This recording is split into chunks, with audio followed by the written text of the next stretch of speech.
action. Drop the clutch, pedal to the floor. Turn that giddy button to a lion's roar. Dream machine, racing queen. I'll take you wherever you wanna go.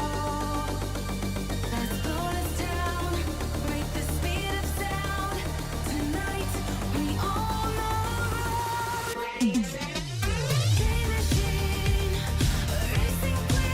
You make my heart beat. You make my heart beat. Dream machine, racing queen. You make my heart beat. You make my heart beat. Red on the highway, blue lights flashing behind me. Dream machine, racing queen. You make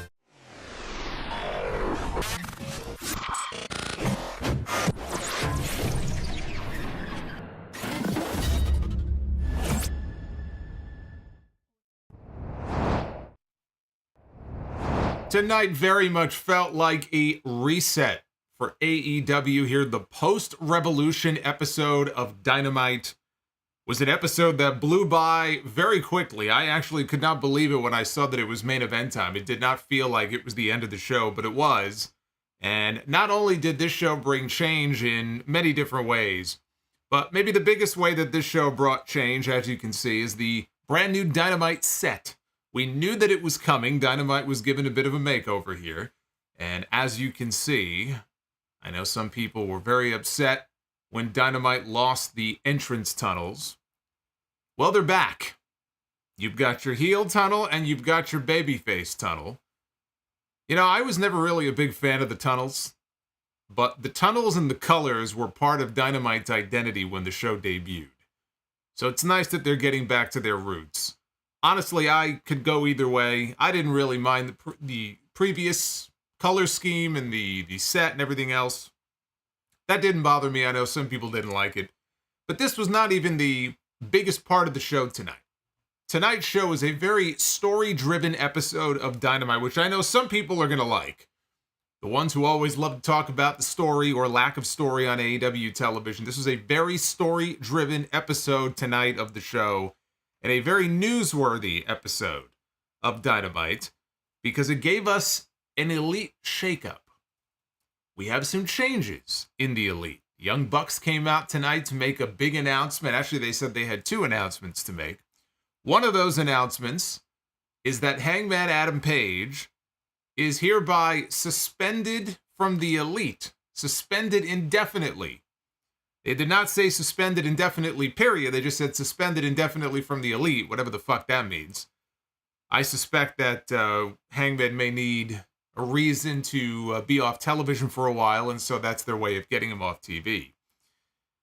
But not only is Hangman out of the Elite, but so too is Kenny Omega.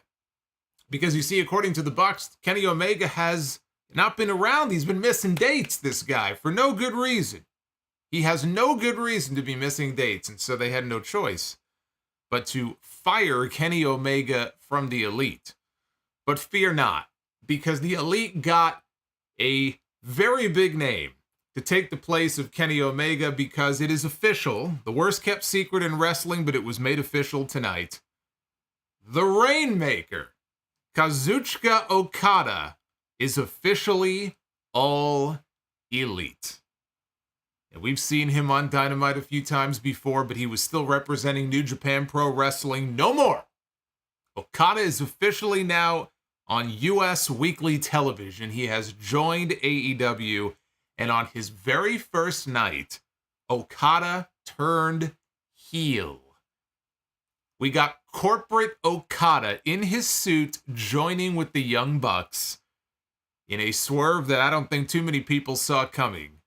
The Bucks and Okada are now together officially, which I think is actually a fantastic move. And I will get into the various reasons why I think that is a great move. Not the least of which is that if we had to pick one weakness of Okada now that he's on U.S. weekly television, what would you think? What would you say the weakness of Kazuchika Okada would be in front of the American audience on television every week, on an episodic program, on a very story-driven episodic television program. Promos. And now Okada doesn't really have to worry too much about cutting promos, now does he? Because he's got douche number 1 and douche number 2 who can cut promos for him. We'll get into that. It was also not a great night to be a champion in Ring of Honor, because they opened the show tonight by having the Ring of Honor World Tag Team Champions lose, and then in the closing match of the night, while it was a great match, we had the Ring of Honor World Television Champion also going down in defeat. So if you have an ROH title, not a great night. Even Eddie Kingston, who technically, he is the Ring of Honor World Champion, right? I know they kind of merged it into the Continental title, but even Eddie Kingston got laid out. So yes, not a good night if you are from ROH. But Kyle Fletcher has nothing to be ashamed of, because he went out there tonight in the main event with Will Ospreay, and they tore the house down. They had an excellent main event. Now, the main event jumped the shark for me at a certain point, because there was a Poison Rana and then a Hidden Blade by Will Ospreay deep enough into the match that it should have been it, and it wasn't. And we got the kick out, and then it kept going and going and going, and Kyle Fletcher, of all people, right? Very good pro wrestler, but my God, Kyle Fletcher, of all people, should not be kicking out of all of these moves from Will Ospreay in his first official Dynamite match here on TV. What are we doing here? You know, I said this the other night during the Revolution review, because there were some matches. I mean, Ospreay and Takeshita is another example of this, right? There were multiple points during that match on Sunday where both of them were kicking out of things, and, you know, you may be of the opinion that, well, it was one kick out too many, right? And I just thought the match was spectacular. I was a big fan of that match. Fucking great. And it didn't really bother me so much. This match here, it did bother me. But it doesn't take away from the fact that the two of them had an incredible match. And now we have big business. We've got big business to take care of coming up next Wednesday, because AEW is hitting the road to Boston. And they did not say a word tonight about you-know-who, but you know she's coming next week. It is going to be the debut of Mercedes Moné next week. Finally, we're going to get this woman back on television. How long has it been since we have seen this woman on weekly television? Too long. Tony Khan signed Will Ospreay, who already, how long has Will Ospreay officially been All Elite for? Since he finished up with New Japan, right? He's made a few appearances now. 2 weeks he's been on AEW television. He already feels like the biggest babyface in the company, and that's being a part of a faction led by Don Callis, one of the biggest heels. Will Ospreay. Okada is in. Mercedes is coming in. There's a lot going on right now in AEW. And first of all, this month of March, I don't know what got into Tony Khan, but he is stacking the deck here in the month of March. We had Revolution on Sunday, right, which was an incredible show. Sting's retirement, Ospreay, Takeshita, right, a lot of good shit on that show on Sunday. We had this episode of Dynamite tonight, which I thought was very, very good. It's an excellent episode of Dynamite. Like I said, it felt in many ways like they were hitting the reset button on certain things. Next week is big business. We're going to get Mercedes. They haven't announced it, but we're going to get Mercedes next week. And we're getting an AEW World Championship match, because Samoa Joe is going to defend his title against Wardlow. Then in 2 weeks, Adam Copeland is challenging Christian Cage, Copeland Christian 3, I Quit match for the TNT Championship. One right after the other. Boom, boom, boom, boom, boom. He's not giving you any time to breathe here. He is stacking this entire month of March. And so you look at the landscape right now. I mentioned Will Ospreay, right? He's in here officially for barely a week. Already feels like the top babyface in the company. And they're teasing a huge dream match, because at the very end of the show tonight, at the end of that main event, Bryan Danielson comes to the ring.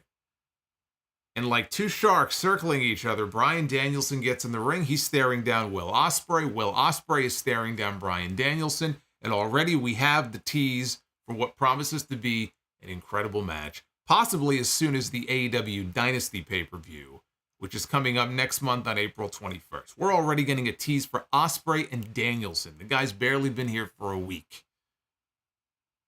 Now, even though Will Ospreay feels like the top babyface in this company, that does not take away from Swerve Strickland. And they made it very clear on the show tonight that they're not done with Swerve. Swerve is all but guaranteed very soon to be taking that AEW World title from Samoa Joe. And Swerve is still over. Swerve is going to be the AEW World Champion. So they're still building towards that. Okada is in the fold. Mercedes is coming in. This feels like the kick in the ass that this company, creatively, this feels like the kick in the ass that this company has desperately needed. And I can honestly sit here and say for the first time in a long time, I feel genuinely excited now for what's coming in these next several weeks watching AEW television. The talent has always been there. It's never been an issue of talent. If anything, they have so much talent. They maybe have too much talent because they don't know what to do with all of the stars they have and don't necessarily have spots for all of them, which is where probably a lot of the frustration comes that you hear rumors about. But nonetheless, it is an exciting time. I think if you are an AEW fan, it is an exciting time to be watching this product and seeing some of the changes that appear to be on the horizon here. New names coming in, new names being pushed. I'm very excited for what's coming in these next several weeks. This is your AEW Dynamite review. It is Wednesday. It is March 6th, 2024. I am the Solomonster. Thank you for tuning in here tonight. It's been a busy several days. I'm very happy to have you here with me. And you will see Super Chats popping up on your screen. I don't know what the hell that is. What the hell is that? Got a bunch of go. I don't know what that is. Hopefully they're showing up properly. I guess we'll find out. Super Chats are open. Hit that like button as well. Subscribe if you are new to the channel. By the way, there we go.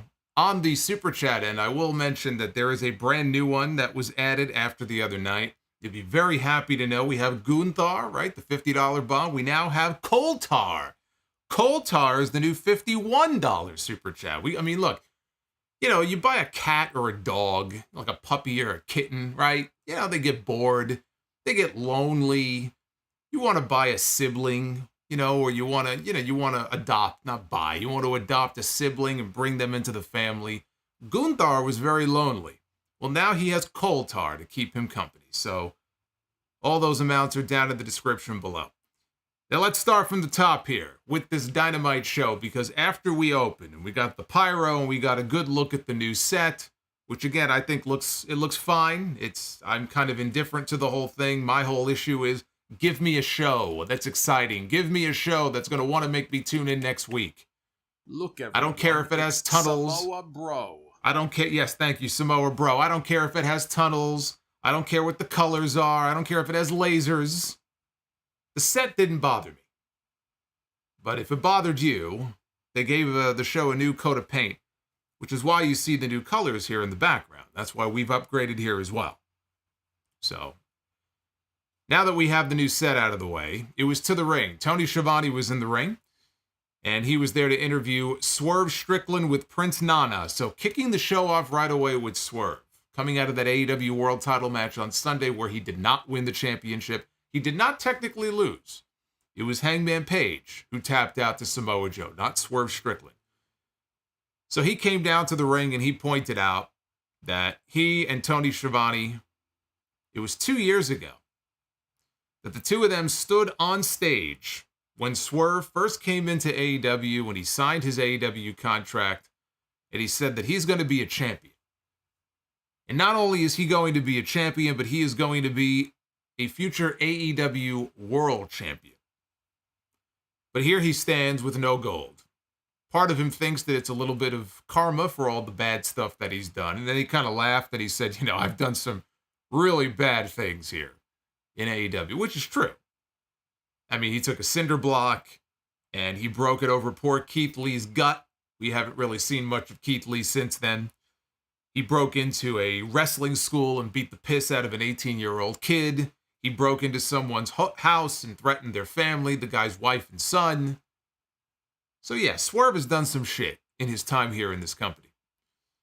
He said maybe he's paying for it now. He said he had self-doubt. Maybe he's just supposed to be a role player, the guy who comes close but doesn't actually, Samoa BRO. make it to the finish line. Maybe that's his role in this company. Maybe that's what he's meant for. So the fans chanted, "You deserve it," at him. At that point, he took the mic away from Tony Schiavone and said something about Sunday just felt different. There was something about Sunday. He goes, people have been doing the dance and they've been singing his song and they've been cheering for him, but there was something about Sunday that just felt different. It felt like people truly were rooting for him for the first time. It felt like the fans really wanted him to win and make history, and for that, he will not let them down.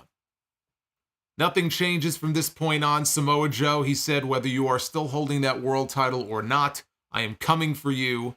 I don't know when, I don't know where, but I do know that I am going to defeat you for that AEW World Championship. That I promise. Like any good babyface, you don't make a promise unless you can deliver on that promise. See, maybe that was Cody's problem. Cody Rhodes last year before WrestleMania, I don't remember him guaranteeing victory over Roman Reigns. What we need from Cody this year, we need him to guarantee that he is going to win the championship from Roman Reigns. You can't have a babyface guarantee victory and then lose. Maybe that's the key. So that brought out the champion. Joe was dressed for a fight. He was in his gear, no shirt. He had the towel around his neck. Joe said that for a man he beat down the other day, he sure is talking funny. He's making a lot of promises to these people that you will never keep. He came out to give him a reality check because here we are now, right? Here we are in Swerve's house. But unfortunately, your house exists in my world. So instead of coming out here and disappointing these people about how you're almost a world champion, he thought that he would come out and let them gaze upon an actual world champion. So Swerve proposed that Joe put your title on the line right now. Let's not wait. Let's do it right now. And then he goes, actually, well, he said tonight, technically. He said, let's do it tonight. But he goes, you know what? As a matter of fact, let's do it right now. Let's do this shit right now. So then, before we can get an answer, we got the entrance music for the Undisputed Kingdom. And all the members walked out on stage except for Adam Cole, who got rolled out onto the stage. So he said it was story time with Adam Cole. Roderick Strong, here he is, the brand new AEW International Champion. He better be. I told you, if he didn't win that title on Sunday, this group should have come out tonight and disbanded. So we have Roddy as the new International Champion. He said we have Matt Taven and Mike Bennett, still the greatest Ring of Honor World Tag Team Champions of all time. And then there's you two. Joe, the only reason that you are the AEW World Champion right now is because we let it happen. And Swerve, the hot new thing. 6 months from now, nobody is going to give a damn about you. And the only thing you're going to swerve from is the main event scene, because there is no way in hell that you are going to win the AEW World title. But Wardlow will. Very, very soon, Wardlow is going to challenge for and win the AEW World title. And when he does, he is going to bring it home to its rightful place.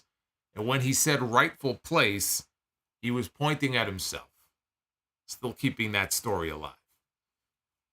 So Swerve laughed. He pointed out all of Adam Cole's failures, which is true. You know, he had the chance to win the title at Wembley last year, and he failed. He said he's really taken to Cole's new role as the manager for this whole thing, in his new role as Dr. Claw from Inspector Gadget. He said he's got Britt Baker's number if Cole needs a new client. And that pissed off Adam Cole, who proposed a tag team match for next week with Swerve and Joe as partners, taking on Taven and Bennett. Swerve said, well, why not tonight? And Cole said that we make the rules, not you. The match happens next week.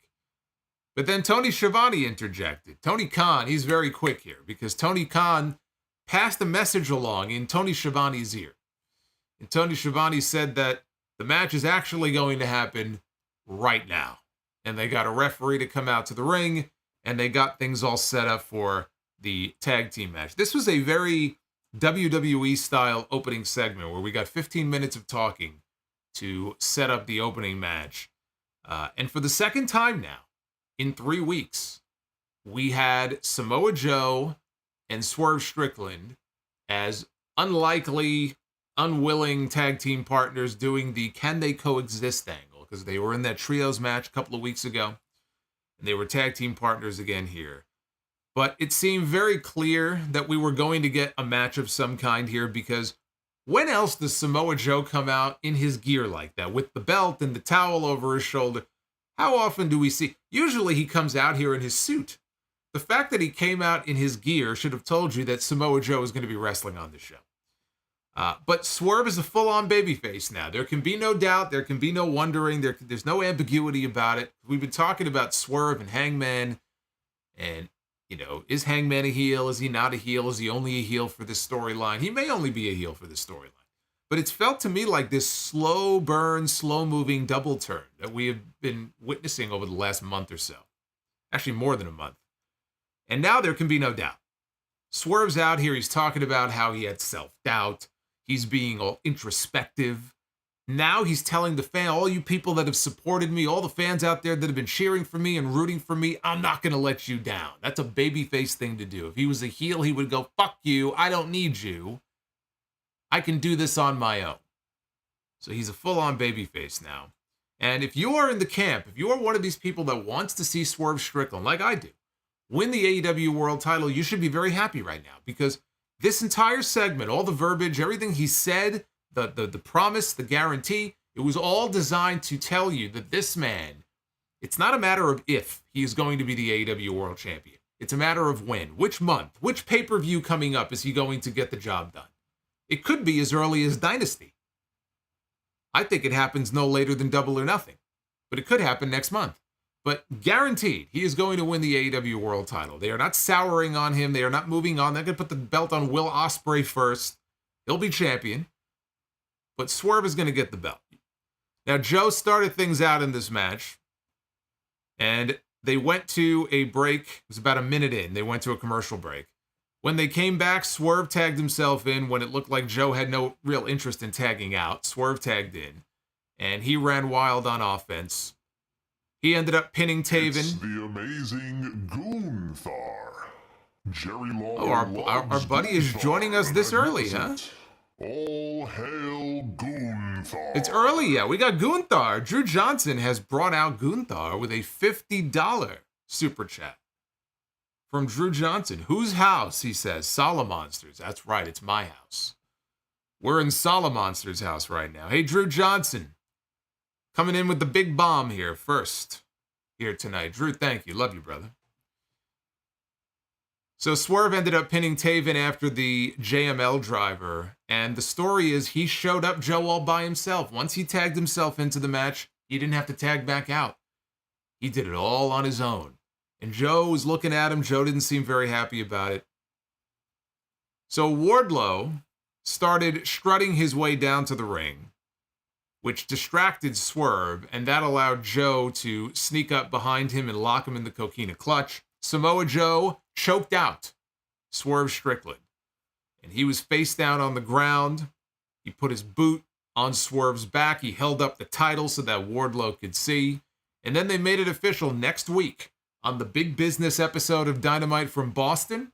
Samoa Joe is going to defend the AEW World Championship against Wardlow. I'm surprised. I'm a little surprised that they are not waiting a little bit. They're just going right into it, because Wardlow earned the right to challenge for the title on Sunday. He won that scramble match. But I thought they were going to wait, not necessarily even for a pay-per-view. I just didn't think they were going to go to it on TV this quickly. So that kind of surprised me, because Swerve was so adamant in this segment. I mean, he did make the comment when he was talking about Joe. He did say that whether or not you're the champion or not, I'm coming after you. But then he followed that up by saying, I'm going to beat you to win the AEW World title. And if Swerve is going to win the title from anybody soon, it's going to be Joe. Like, AEW doesn't do these title runs that are a month. You know, think about it. All the champions we've had so far, we really haven't had a transitional champion of a few weeks or a month. All right, it would be very unlike them to do something like that. So he's going to beat anybody. It's going to be Joe for the belt. So I'm looking at this and thinking, okay, well, there's no chance that Wardlow is winning the belt next week.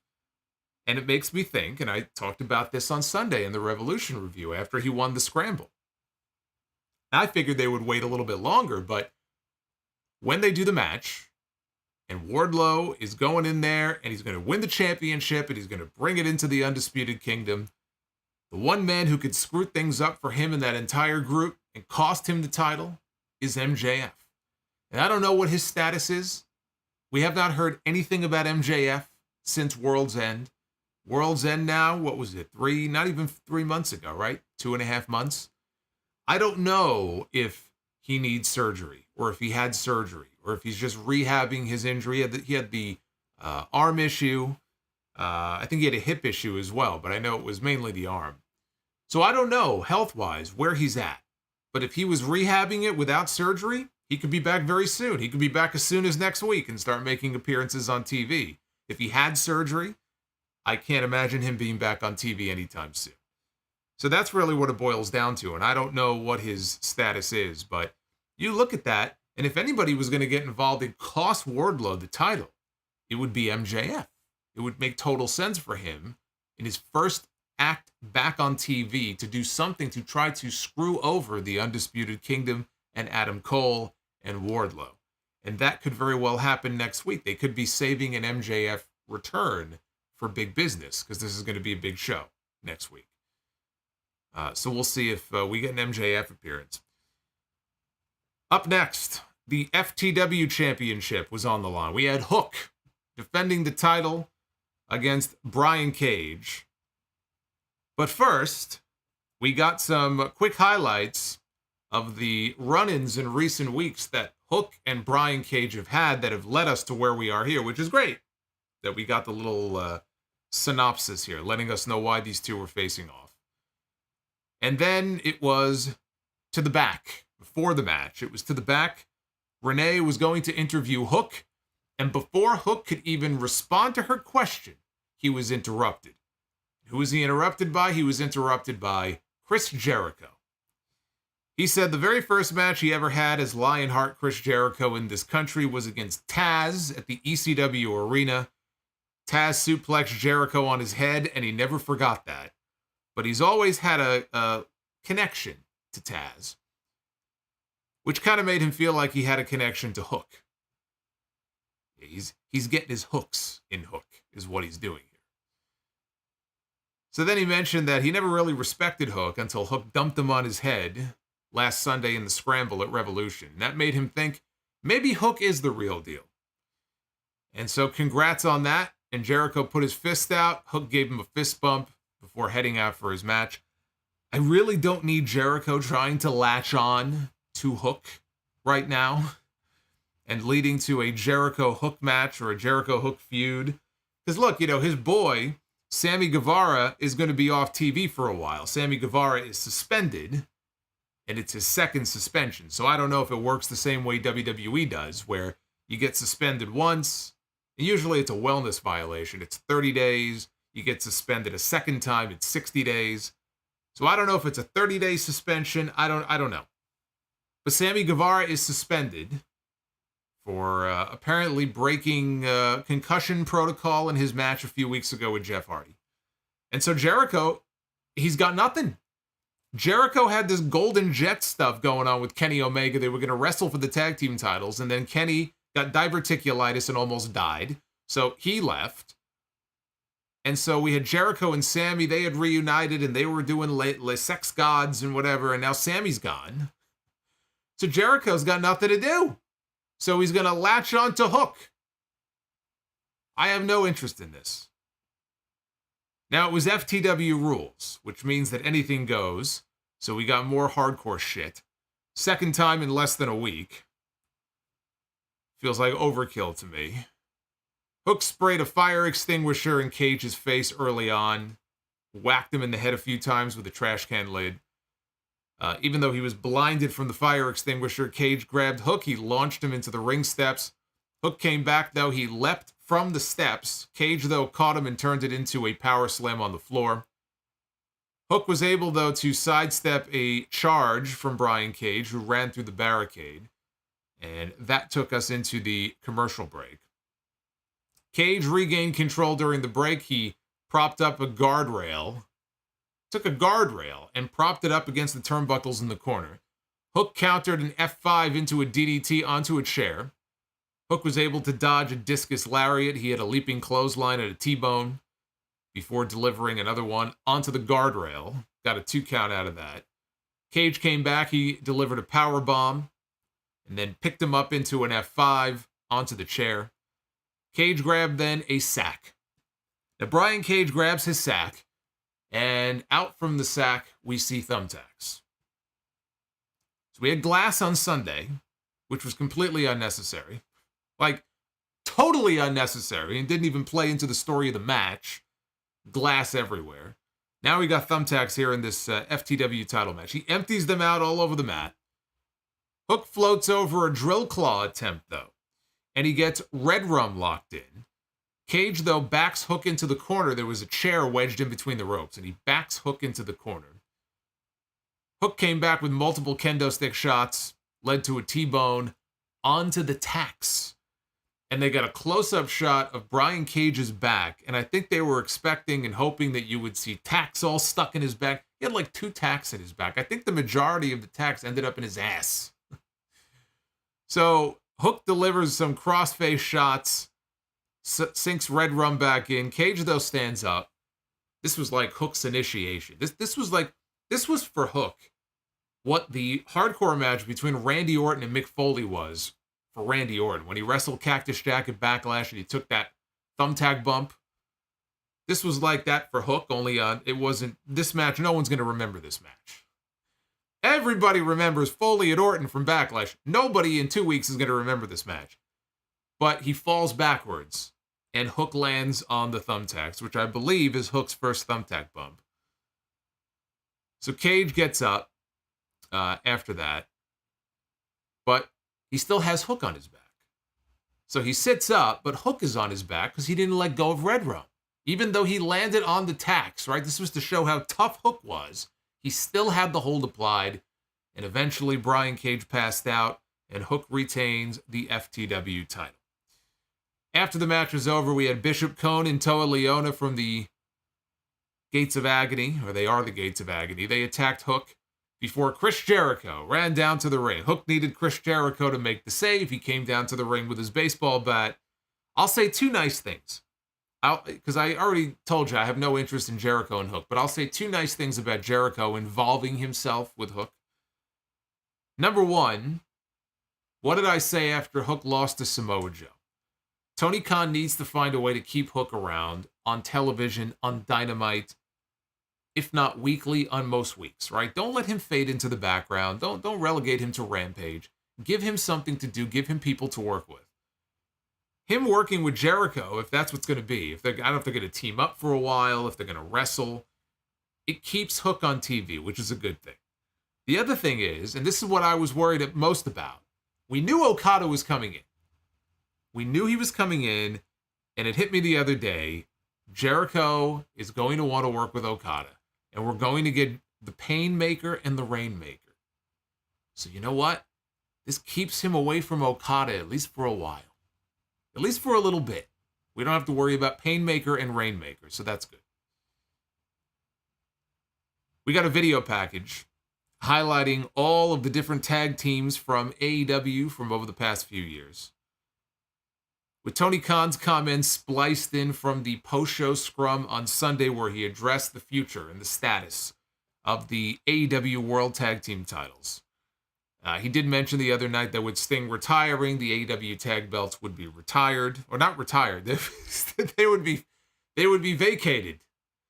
No, I take back what I said. They're not retired. That would be a totally different story. They are vacated.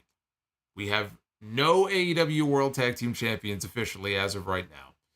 And they would be holding a tag team title tournament over the course of the next several weeks across TBS and TNT, all the different shows. And so they have not announced brackets. They have not announced, who's going to be in the tournament. I mean, they had highlights and footage of a lot of the teams you would expect here in this video package. But I was thinking about, what different teams that we have that could be a part of this tournament. Obviously, you have the Young Bucks. So we know the Young Bucks are going to be involved. You've got FTR. You've got the Blackpool Combat Club. You've got the Lucha Bros. You've got the Acclaimed. You've got the Guns. You've got Big Bill and Ricky Starks. If they're still a tag team, I don't know if they're officially still a tag team or not. You've got the Mogul Embassy and the Gates of Agony. You've got Best Friends, you've got Private Party, you've got House of Black, you've got the Dork Order, you've got Takeshita and Hobbs maybe, because we've seen them team up. They have plenty of tag teams to make this tournament work. And the focal point obviously will be the Young Bucks, given the fact that they are the EVPs and, they may try to do things to work in their favor. We'll have to wait and see. I still feel like at the end of all this, the Bucks are going to end up with the belts. Because I'm just looking at that lineup of teams, and I don't know. I mean, you could put the belts on any of them. You could put the belts on FTR. You could put the belts on House of Black. It kind of feels like been there, done that. It has been there, done that with the Bucks too, but now they're in this new heel role and this newly reformed version of the Elite. Feels to me like at the end of all this, even though they didn't win on Sunday, that we're going to end up with the Bucks as the tag team champions. Now, Renee was backstage with Orange Cassidy, Chuck Taylor, and Trent Beretta. She asked Orange Cassidy, what's next for you? After losing the international title to Roderick Strong on Sunday, and he said that he's going to continue to try to fill his backpack with gold.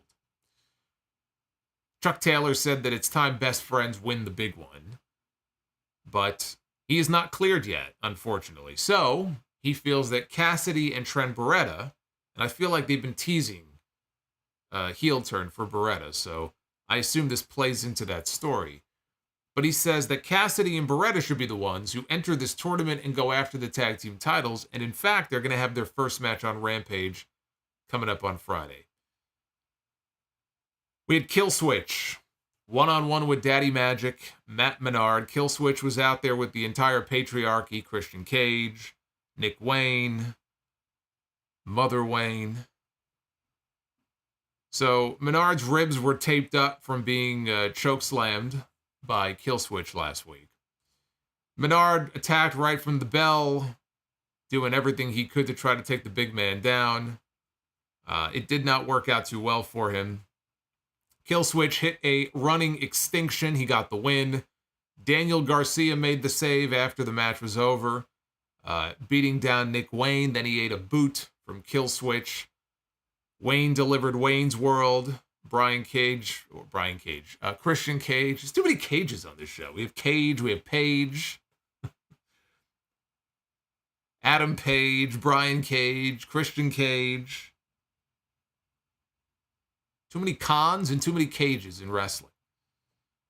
So the patriarchy left Garcia laying, and they started to leave, and they were exiting up the ramp when they were met by Adam Copeland.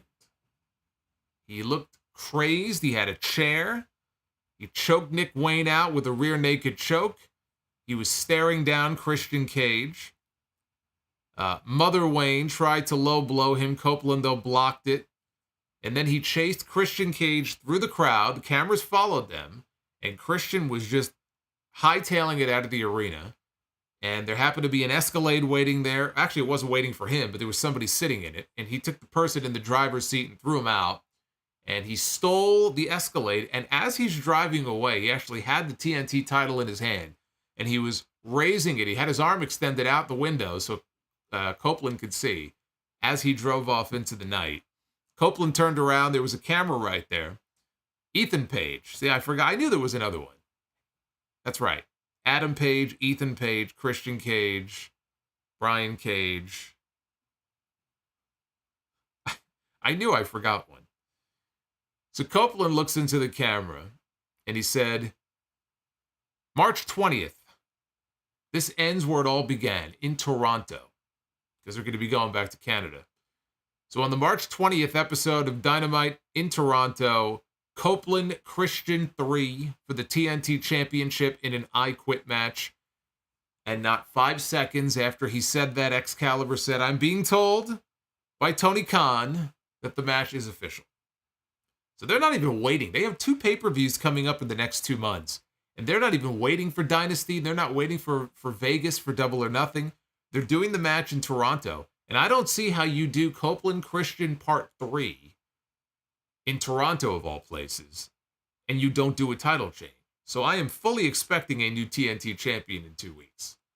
And then the question is, what do you do for the pay-per-views? Does he just defend now against Christian? Is Christian being the challenger and Copeland being the champion? Does Daniel Garcia get another shot? He lost, so he shouldn't. I don't have the rankings in front of me. Do they even use the rankings anymore? It's only been a month. Do they use them anymore? I don't know who's in the rankings, but I'm expecting a title change in 2 weeks. Renee was backstage with Kyle O'Reilly. He made his return at Revolution on Sunday. He popped up out of the crowd. He looked like a fan running into the ring. He has long hair now. He embraced Roderick Strong. They offered him a spot in the Undisputed Kingdom. He turned them down, and then he left. And Renee asked him what was it like being out for 2 years? Because he missed 2 years of his career, almost the full 2 years. He said he thought he would never wrestle again, but to have a second chance to provide for his family, he is just grateful. She asked him about what happened out there with the Undisputed Kingdom, and he said, look, I've got nothing but respect for them, but for me, to be with my friends, it would be the easier path. Right now, though, having that second chance, I've got to do this on my own. Honestly, for his spot on the show, he probably would be better off being part of a faction. I don't have high hopes for him as a single if he just kind of branches out on his own. But he's going to do it. He's going to do it his own way. He's going to do it on his own. I'm just glad that he's back. Because for a while there, it legitimately sounded like he might not be able to come back. He was having nerve problems. He couldn't regain strength in his hand. It was scary there for a while. If you were following him on social media, all the updates he would post, it wasn't sounding good. So the fact that he's even back is great news. Now, after a break, we got a video package with highlights from Sting's retirement match on Sunday, which, the dumb Darby spot aside, was excellent. As good as any send-off for any wrestler that you'll ever see. Sting went out a champion, as we now know, not his choice. He had to be not even talked into it. They basically said, look, we've given you the chance to write your own chapter the way that you want it to be written. He wanted to work the Young Bucks. He wanted his sons to be involved. He got everything he wanted, but apparently it was Tony Khan and the Young Bucks and everybody involved in the planning process who put their foot down and said, you're winning this match. Because Sting wanted to go out the old school way. He wanted to do the honors for the Young Bucks and put them over, and they said no. The better story and the feel-good moment for the fans would be you going over and winning. It's not often that you hear about a top name, and even if it is their last match, it's not often you hear about somebody in Sting's position who actually is arguing against winning. Usually it's the other way around. There are some people that Sting has wrestled and worked with over the years who would never even think of arguing against winning. They would argue for just the opposite. But that's the kind of guy that Sting is. Sting's just happy to be there, man. He'll just go with the flow, whatever you want. It's cool with me. So we had those highlights. The Young Bucks were up next, because again, they had some big announcements to make. Sting is the anti-Hogan. Now, that's kind of what I was getting at there. So we had Matthew and Nicholas Jackson. They come down to the ring. Nicholas rips the mic out of Tony Schiavone's hand right away, and he yells at him. And he shouts that Sting and Darby, the only reason they beat them and that they won at Revolution is because they cheated. They cheated to win. Then he said that he and Matthew are going to be entering the Tag Team Championship tournament. At that point, Matthew said that they had two huge announcements. He said, we're EVPs, and we take our job very seriously. And part of our job means that we have to sometimes make the tough decisions. He said, Hangman Adam Page put his hands on not one but two referees at Revolution, and he crossed the line. So unfortunately, they have to suspend him indefinitely from the Elite without pay. From the Elite. They're suspending him from the Elite. Okay. The next announcement had to do with Kenny Omega. He said it's like he disappeared off the face of the earth. He hasn't made any of his dates for no good reason. And so, as far as his association with the Elite, he said, Ken, you're fired. and he apologized to both of them for finding out on live television. Before they could get to their next big announcement, they were interrupted by Eddie Kingston, who came to the ring in his sweatpants and Timbs. He said Nick told him last week that if he talked crap about them again, that he would be fined.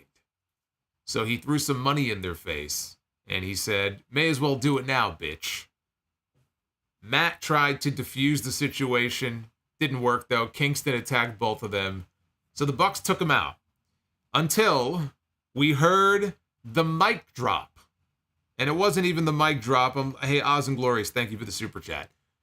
It was a mic drop moment. It was the coin drop. We heard the coin drop. I figured he was going to still have his music, but I wasn't 100% sure. So I was very happy that he is keeping the same music. We hear the coin drop. Out comes Kazuchika Okada. Walks out in his suit. The Rainmaker is officially all elite. One of the best in the world. Tony Khan has, honestly, the two best wrestlers in the world right now may well be Okada and Will Ospreay. And I say Okada because as long as Okada is active and still having the kind of matches that he's been having, I don't see how you can call him anything but the best in the world. He's almost like the best in the world by default. But he can share that accolade with Will Ospreay. Okay, and Tony Khan now has both of them under contract. So he got a great reaction coming out. Babyface reaction, of course. He came down to the ring to stand side by side with Eddie Kingston, and I will tell you, I did not see it coming. I was not expecting it, so I did not see it coming. We have a little face-off here between the four men in the ring. And he's side by side with Eddie until he grabs Kingston from behind to set him up for the Rainmaker clothesline. Now, he held him before he did the spin out to hit the clothesline. He grabbed Eddie and he held on to him for about 2 or 3 seconds. Probably held on to him a little too long. But he spun him out. He clobbered him with the Rainmaker. Everybody was shocked. All the cheers now turned to boos. The announcers can't believe it. And we got heel Okada. Okada has gone corporate. Okada has officially joined the Elite. And I love it. Okada looked down at Kingston. He did the belt motion like he's coming for the Continental title. And there it is right there, by the way. There's your Dynasty match, and there's your new Continental Champion. Kazuchika Okada. You may as well give him all 3 belts right now. That right there is going to be your new Continental Champion. But here's the thing that's even better about this, right? So the Bucks come out, and they fire Kenny Omega. Kenny Omega is no longer part of the Elite. And they immediately replace Kenny Omega with who? One of his all-time great rivals, Okada. So now, when Omega comes back, there is a ready-made match waiting. And frankly, as long as he's able to come back and get healthy in time in these next few months, that's your match right there for Wembley Stadium. There's your all-in match. Okada Omega at Wembley Stadium. Possibly for the Continental title. That's your Continental Championship match right now in August. Omega Okada. It's perfect. It's the perfect setup for that. And as far as Okada signing, again, I think I've already said it all. Okada still to this day, as long as this man is still, the bell rings and he's still active in the ring, he is one of the best in the world. It's a huge pickup for Tony Khan. And you'll have people who say, well, you know, it's a different world now, and he's going to be on weekly television, and he can't talk, and his English isn't that great. He can't do promos every week. Well, here's the thing about it, that the other reason I think that this is smart, to align him with the Bucks right off the bat.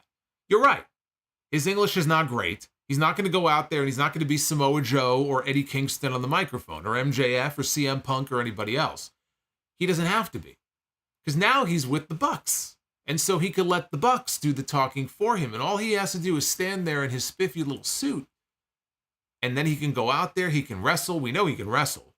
He doesn't have to do much in the way of talking. He can say a few words here and there, but it's smart. Because now you've covered up for what would be his de facto weakness. You don't really have to worry about that now. So for a lot of different reasons, I love the move. I think it's very smart, but I love the fact that it perfectly sets up Omega Okada for when Kenny is able to come back. And it could be a while before he comes back. You know, Tony Khan was talking at the press scrum the other night about this tour through Canada that they have coming up. And I think they have more Canadian dates in May. And he made a comment to the effect of, I don't want to, lie to people or mislead people and give them false hope, that Omega would be back in time for those shows. So he's not even sure Kenny will be back by May. Yeah, that's why I kind of put that little caveat in there. I would certainly hope that he is healthy enough to be back before Wembley, but there's no guarantee of it. But if he is, it's all set up. It's perfect. I love it. I did not see that swerve coming, but I love what they did. And I want to address another issue here, because I got some comments from people who didn't like it because they told me AEW was already too heel heavy on top. They have like no baby faces. So why would you take Okada, who comes in, and even tonight he walked out there, big reaction, right? Big baby face. Why would you instantly turn him heel? So I was curious about that. I was thinking over, I kind of, I wrote down the names off the top of my head that I would consider to be the top. Okay, we're talking about like upper mid-card top talent in the company, in the babyface column, and then top talent in the heel column. And I went through the roster on the roster page. These are the top babyface, what I would consider right now at this moment, and they're not all active, but these are the top babyfaces right now in AEW. Swerve Strickland is a top babyface in AEW. Will Ospreay is a top babyface in AEW. Kenny Omega on the shelf, right? Top babyface in AEW. MJF on the shelf. Hopefully he'll be back soon. Top babyface in AEW. If we assume he'll be back as a babyface, which he almost has to be, right? Because he's got a feud with Adam Cole. So you got Swerve, you got Ospreay, you got Omega, you got MJF, you got Eddie Kingston, you got Adam Copeland, you got Darby Allen. Who knows what's going to be with him? We'll talk about him in a second.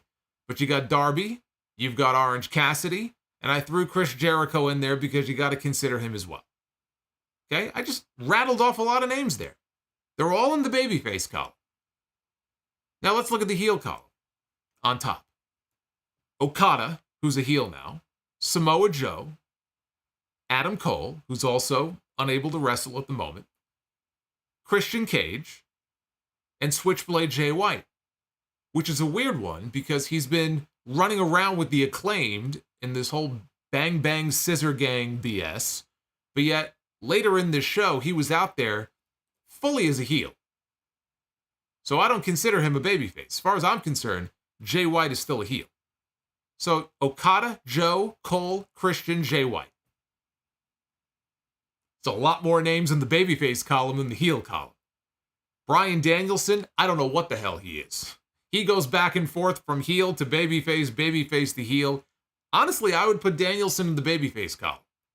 And then you got Hangman Page, same thing. I don't know where he's going to fall when he comes back to TV. If he's still going to be the crazed, psychotic cowboy, or is he going to be back to being a babyface? So him I put in the kind of tweener column right now. So I kind of laugh. That's why I laugh when I hear from these people who say, oh, AEW right now is so overloaded with heels and they have like almost no baby faces. No, actually, they have a lot of baby faces. And yes, some of them are currently injured. Some of them should be back shortly. But even if you take out Omega and you take out MJF, they have a good number of top babyface names right now. And on the heel side, it's not that much of a difference. Even if you want to scrounge up another one or two heels to throw on the list, Wardlow, I wouldn't really consider Wardlow a top heel, but fine, put Wardlow in there. There's not much of a disparity. It's not like it's that lopsided. Moxley is another one where I would put him maybe more heelish lately, but he's like Danielson.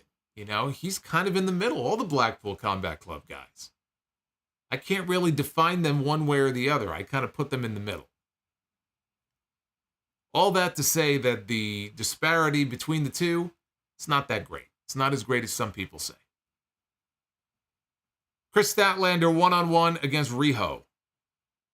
Last time these two had a singles match was on Dynamite 4 years ago, and it was ruined by Brandy Rhodes and her Nightmare Collective nonsense. So that was 4 years ago. Statlander showed off her strength early. Riho, though, offset that by her speed. Statlander dodged a tiger feint kick, dropped Riho, who bridged out of a pin. Statlander, though, put a bear hug on, turned that into a vertical suplex. And then Riho tried a crossbody, easily got caught and got gorilla pressed. Took us into a commercial break. Riho fought her way back into things with a double stomp to the back. Statlander then turned around. She leveled Riho with a clothesline to the face. I don't think she intended to do that. And I was watching to see if Riho came up with a broken nose. She seemed to be okay. But boy, she got her really like right in the wrist. Clothesline this guy. Riho was like 80 pounds, for God's sake. She's like a child.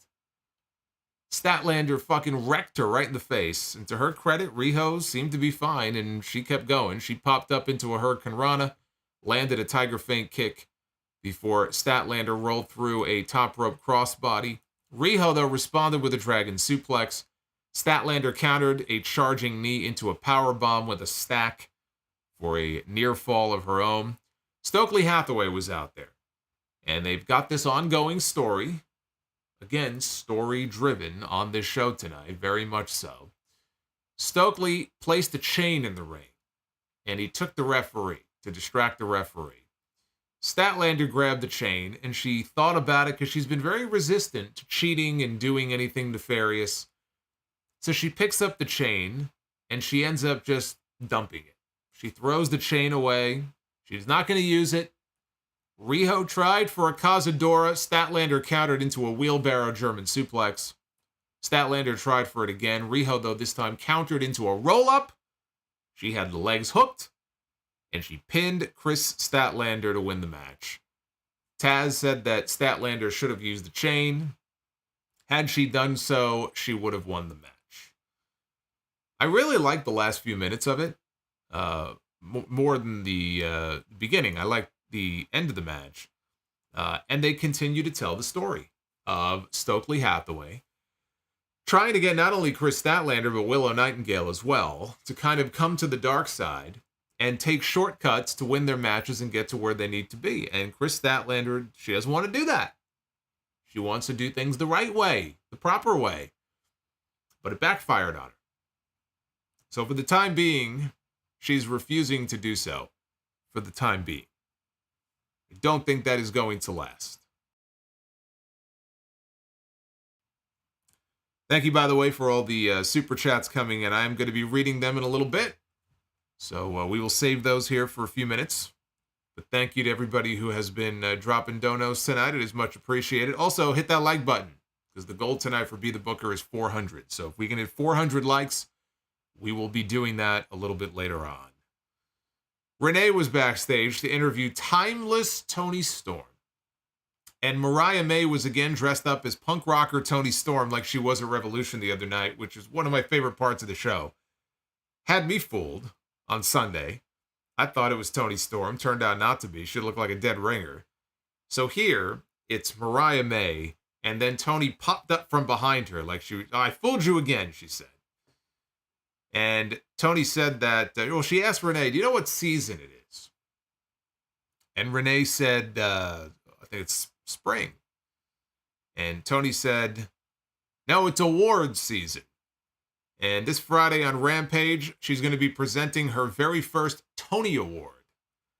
She said Tony with an I so that she doesn't get sued. And then she said that she was going to present Mariah May with something. She presented her with her very first AEW t-shirt. Yes, Mariah May. Her very first AEW shirt, which is of Mariah May dressed as Toni Storm from Revolution. So remember what I said during my review on Sunday. I love the fact that when Toni Storm came out at the pay-per-view, she acknowledged Mariah May, which she almost never did before. But the only reason she acknowledged her is because she was dressed up like Toni. And so now she has her first t-shirt, and Mariah May is dressed like Toni Storm on her t-shirt. So it's perfect. So Toni let May know that she is, of course, going to get a percentage of all sales.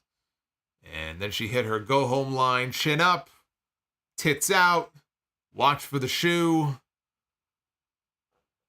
I hope this gimmick never ends. Well, I mean, every gimmick has a shelf life, but I am still enjoying this gimmick. So Renee was again in the back after a break.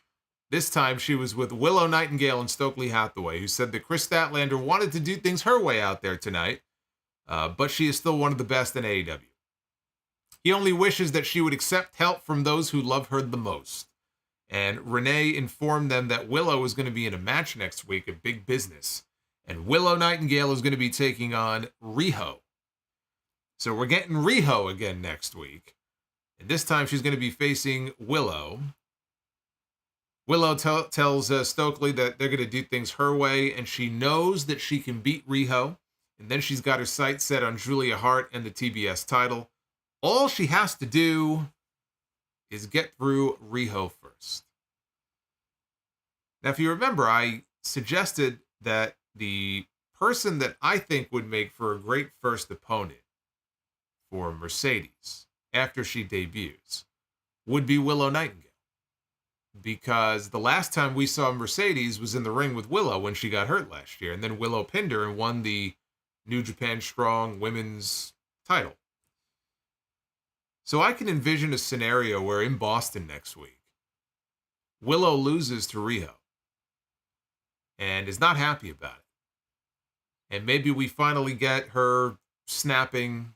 Again, heel Willow Nightingale just feels wrong to me. But if they were to go down that road, I could see that tying into Mercedes' debut in some way and leading to a Mercedes and a Willow match. I just feel like she would be a great first opponent for her. And it just makes sense, you know, given the fact that they shared a ring the last time that Mercedes was healthy.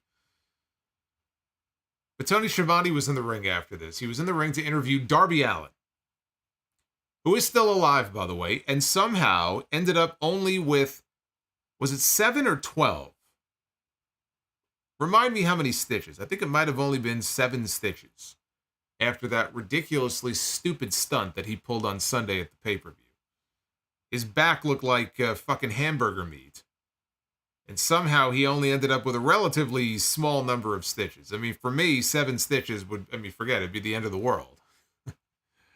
I mean, I've had more than that in my fucking knee, but to Darby Allen, 7 stitches, it'd be like nothing. He could do that with his eyes closed and it wouldn't be a thing. Was it 12? Oh, okay, it was 12. I'm sorry. 12 stitches is nothing to Darby Allen. He comes out to the ring. He's got Sting's baseball bat. He's got his half of the AEW World Tag Team titles. And he said 5 years ago he was homeless. Actually, not far from where they were in Georgia there tonight. And then Sunday, he was main eventing one of the best AEW pay-per-views of all time in Sting's retirement match. He says, I'm lacerated. I'm beat up. I'm tired. But I have a match next week at Big Business with Switchblade Jay White. And then, on March 27th, I fly out to climb Mount Everest. He said, there's no guarantee that I survive the climb. And so I wanted to come out here and thank AEW and everybody for giving me this dream. And if next week is my last match, I'm going to go out fighting for my life. This whole promo sounded like a suicide note. It sounded like a note that you would leave before you go kill yourself. That's what this sounded like to me. He said, as for the AEW tag team titles and the people asking him, why not just go find another tag team partner? He said, let's be honest, you can't replace the icon Sting. And he laid the title down on the mat. He went to go leave. He got cut off, though, by Bullet Club Gold, Jay White and the Guns. Still no Juice Robinson. He had back surgery a few months ago. He still hasn't come back yet. But they came down to the ring, no Acclaimed, no Billy Gunn. Jay said that it was pretty stupid of Darby to do that dive off that ladder. Yes, it was, by the way. That was a shoot. He was shooting here. Said it was pretty dumb to crash through all that glass on Sunday, and you left your partner out there to fend for himself, 1 against 2, but in the end, Sting was able to win it all. But then Jay White admitted that he actually didn't see any of it. It's just everybody's been talking about it. They haven't been able to shut up about it since Sunday.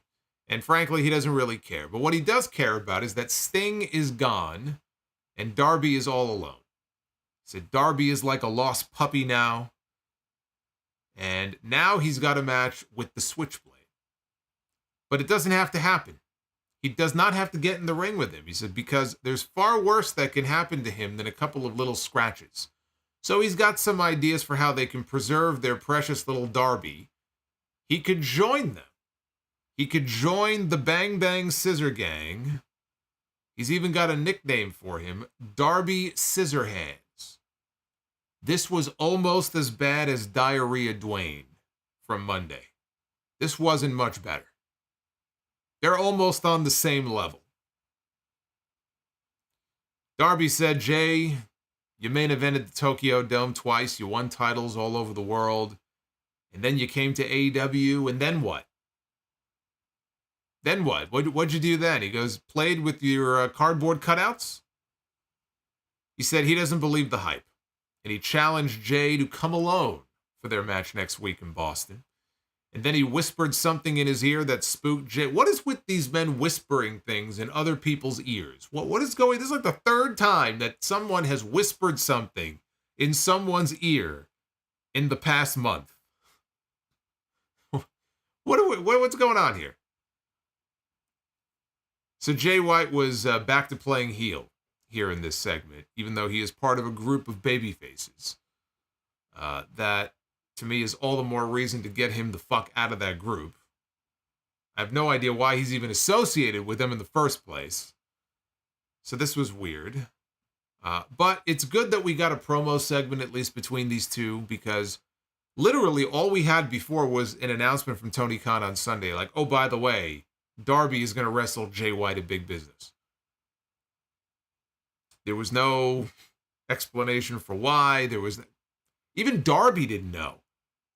Darby is like half dead. He's bleeding on Sunday. He came out to sit there at the table for the scrum, and Tony Khan mentioned that he has a match at Big Business, and Darby is like, I do? Who? He didn't even know. So at least they had these two in the ring together. I didn't really like the segment. I thought the segment actually wasn't very good. But at least they did something together. And I think that the match itself is going to be great. But again, that Darby promo, man, it sounded like a suicide note to me. This man is on a suicide mission climbing that mountain. Everything I've read about this Mount Everest climb, a lot of people have died on Mount Everest, right? You've probably heard about that over the years. And really every year, there's a certain number of people who perish and they don't make it down. It's a very, very, very difficult thing to do. And there are people who will train for years and they will climb other mountains, smaller mountains that are also very challenging. Darby has not even years, he has months of training. And I don't know that he's ever actually climbed any mountain before. I don't think his training has even involved him climbing mountains. I think it's been 6 months. I think he started training in October, I think he went to China, then he went somewhere else, and now he's climbing Mount Everest because he just feels like it's a challenge for him. And he's talked about wanting to take the AEW flag, and he wants to plant the AEW flag on top of Everest, which is a noble thing for him to do. I'm sure Tony Khan would love to see the AEW flag flying on top of Mount Everest. But is it really worth the risk involved here? It just seems idiotic to me that with only a few months of training, this man thinks he can climb Mount Everest. But he's taking it seriously enough that he had a will drawn up so that I think his dog and his possessions, everything's all drawn up in case something happens. If there's an avalanche and he gets buried or something, he's taken all the different precautions to make sure everything is taken care of. This man has a death wish. So when he goes out there and he says, if this is my last promo, if this is my last match next week, it's not just a wrestling angle. Like, it could very well happen. I hope to God it doesn't, but it could very well happen. He's out of his fucking mind. I don't know if Tony Khan tried to talk him out of it, or if Tony Khan was like, oh, okay, yeah, cool. All right. I'll give you 2 months off, because it's about 2 months that it would take. So even if all goes well, the earliest we would see Darby again probably wouldn't be until beginning of June, maybe. So look, I wish him well. I wish him luck. I don't want to see anything happen to him, but my God, I mean, I don't know. Like I said, he's out of his mind. We got a vignette. Julia Hart and Sky Blue were backstage, saying the worst feeling in the world is not loneliness, it's being forgotten. Willow Nightingale seemed to forget who Julia Hart is, the queen of the Black Throne. She said on Rampage she is issuing an open house to anybody to remind them who the TBS champion is. Then we got a vignette from the House of Black. So this was weird because we went from Julia Hart to the House of Black, of which Julia is part, and was also in this segment at the end. But they were shown, they were addressing Mark Briscoe, saying they will fight fire with fire. Buddy Matthews said that they will set Briscoe ablaze, while Brody King said that his wars with the Briscoe brothers have left scars on their bodies that they will never forget. And Saturday on Collision, history repeats itself. Malachi Black said the pain Briscoe feels, they'll make sure it is surpassed in the pain that they will inflict upon him, blah, blah, blah. King said that to let them know if they need to dig one grave or three, and then Julia Hart at the very end capped it off by singing a verse from Johnny Cash's Ring of Fire.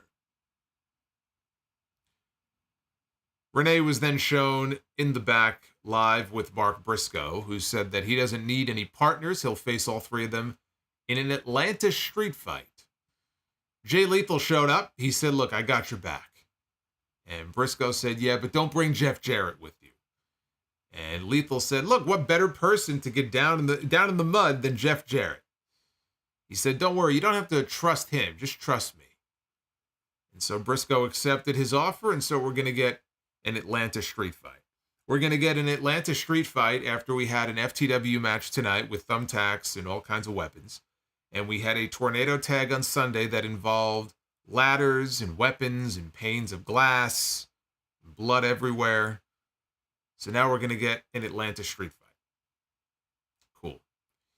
Main event of the show was Will Ospreay. Look at this guy.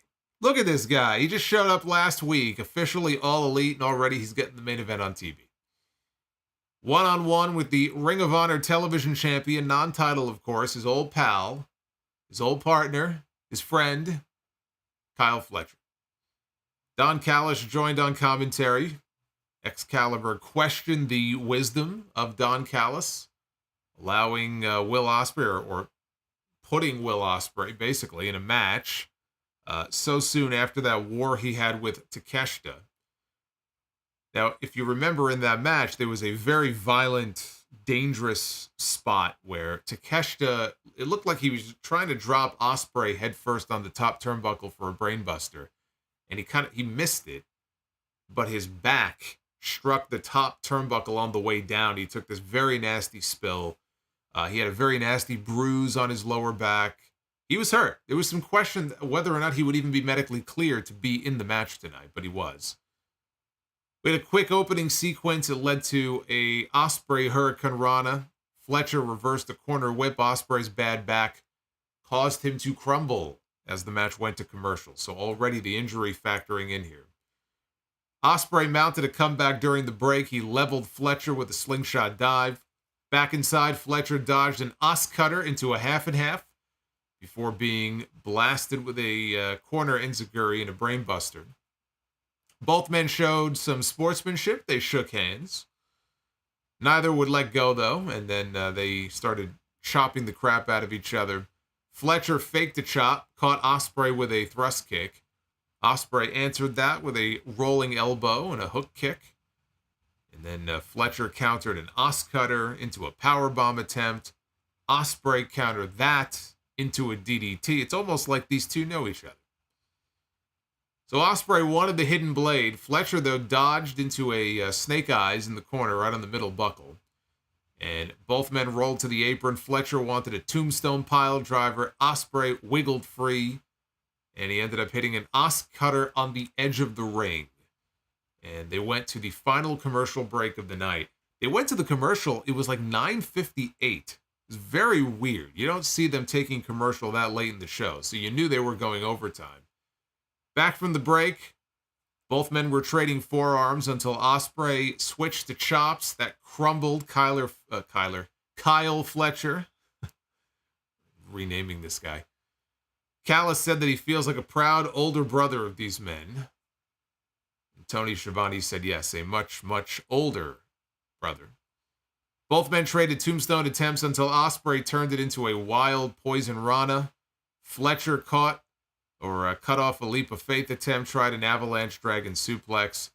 Ospreay, though, landed on his feet. And Fletcher charged in. He got planted with a Liger bomb for 2. Fletcher spun out of a Stormbreaker attempt into a butterfly driver, followed by a sit-out last ride for 2.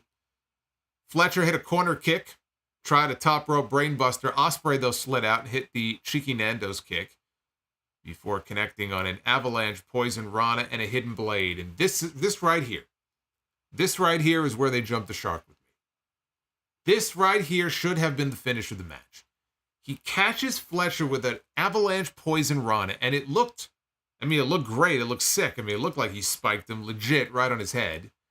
So he spikes him with the poison rana, and he absolutely wrecks him with the hidden blade. The hidden blade, when he hits that move, it looks devastating. You can hear the impact. It looks like it's a knockout shot. The hidden blade should be a move, because he's got a lot of moves. He's got the Tiger Driver, and he's got the Stormbreaker, and he's got the Os Cutter, and he's got the Cheeky Nando. He's got all these moves in his arsenal. I think it would be great if he would save the hidden blade as the kill shot in some of his matches, where when he hits it, you know that it is just lights out. And then eventually when somebody kicks out of it, it's like, holy shit, they kicked out of the hidden blade, right? That's how I wish he would use that move. Instead, after the avalanche poison rana, he hits him with the hidden blade. He goes for the pin, and Kyle Fletcher gets a shoulder up. And I'm literally sitting here thinking, come on. Well, what are we doing here? It's Kyle Fletcher. It's the main event on TV. It's not even a pay-per-view match. The fuck is he kicking out of this for? And so the match continued. We got Kawada kicks from Ospreay. Fletcher, though, got to his feet, only to eat another hook kick. Both men avoided power bombs until Fletcher hit a thrust kick. Ospreay, though, hit a Spanish fly and an Os Cutter. And then Kyle Fletcher kicked out again. So he kicked out of the hidden blade, and he kicked out of the Os Cutter. Fletcher got to his knees. He motioned for Ospreay to come put him out of his misery. And then finally, Ospreay obliged, and he hit the hidden blade, and he got the win. Ospreay and Callis, they checked on Fletcher after the match when Bryan Danielson's music hits. And out he walks to the ring. Danielson and Ospreay, they circled each other before the show faded to black. As I said at the beginning, not a great night to be a champion in Ring of Honor. It was not a good night for the Kingdom. It was not a good night for Eddie Kingston. And it was not a good night for Kyle Fletcher. I guess you could say it wasn't a terrible night for Athena, the one Ring of Honor champion who apparently has it in her contract that she is barred from appearing on television.